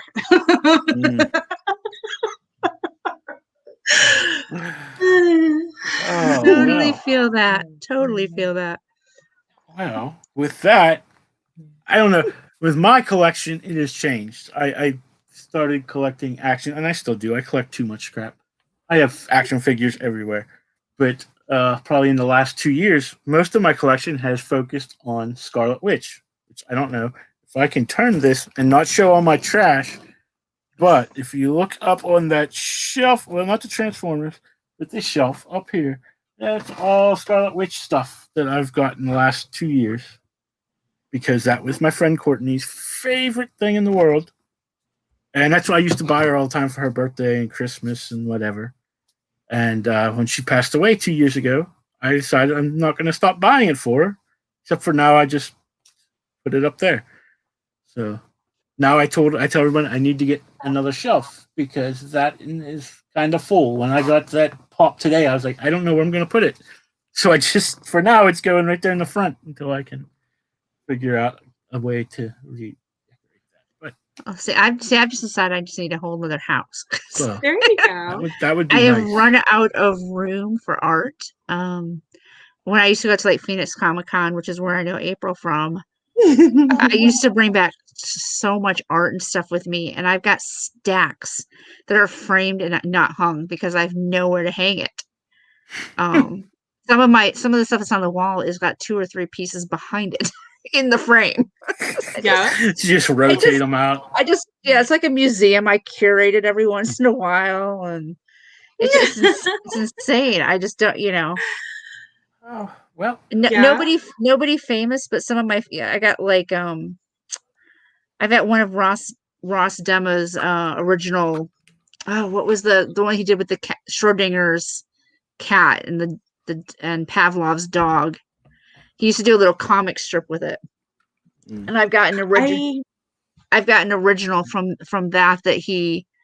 It's laminated and says 1 of 1 on it because he forgot to bring a copy of it for me. So I got the original off the table. And there's just I've got some stuff from Jeff Pena, just some of my favorite, people and their work. Well, with that, we are going to go because we're 3 hours in. Yeah. It is midnight. Hey, that's our normal time. The last time Katrina was on, we got off, and then me and her still talked another 3 hours afterwards. I think I got to bed about 3 a.m. No, I actually had to get to bed. And the next day, I felt it the next day. I was like, I am way too old to be doing 3 a.m.s anymore. Yeah, exactly. With that, I'm going to let y'all go. If you just want to go around, we'll go start at April and just work our way down and around. Just to let everyone know where we can find you and all that good, happy crap. Awesome. I'm April Grady-Reyna on Facebook, also under Reyna Art on Facebook. That's my fan page where you don't have to deal with my BS. I'm also on Instagram, also under Reyna Art. That's spelled Reyna. The Kickstarter, Rising Tides, is live until May 31st. We will have an Indigo platform launch in probably about a week, and that'll be a 2-week campaign. So that'll have the same interiors, but unique artwork on the cover.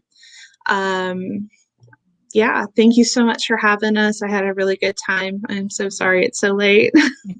It's normal for me. I don't know.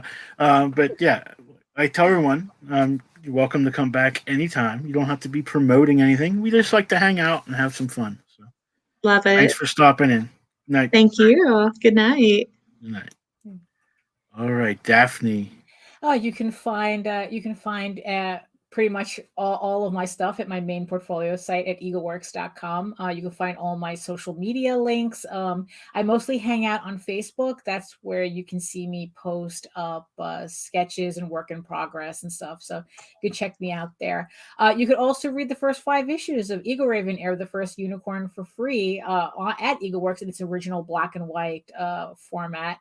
But there's a link there to the Kickstarter. We still have 18 days to go, so I'd appreciate the support there as well. Because trust me, it looks a lot nicer in color. So yeah, so you can find me. Yes, you can find everything, all my links at egoworks.com. All right. Well, thank you. And like I said, I can't wait to read the next issue. Like I said, I can't wait to print it. And I'm sure once I get it, I will do another review on that one. Thank you very much. So Thank you. So I'll talk to you later. Bye, Katrina. Good night. Good night. All right. And then there were 2. All right, guys, before I tell you about me, I just want to point out that Veronica is on Instagram at VernBurn2003 if anybody wants to check out her work. As for me, I'm Katrina. I run Cat Scratch Press, which is publishes my books and is my editing platform. You can find all the information about that at catscratchpress.com. And you can find me on Facebook under Katrina Roets. That's Roets. Roets rhymes with notes, or I wrote it, however you want to remember it. Or goats. Or goats. Right, goats. And goats are cool. Totes, I need some goats to take care of my lawn. You need And some some goats totes. on boats And with some all your totes to totes. take care of my garage. Yeah, you go. So, I need some totes.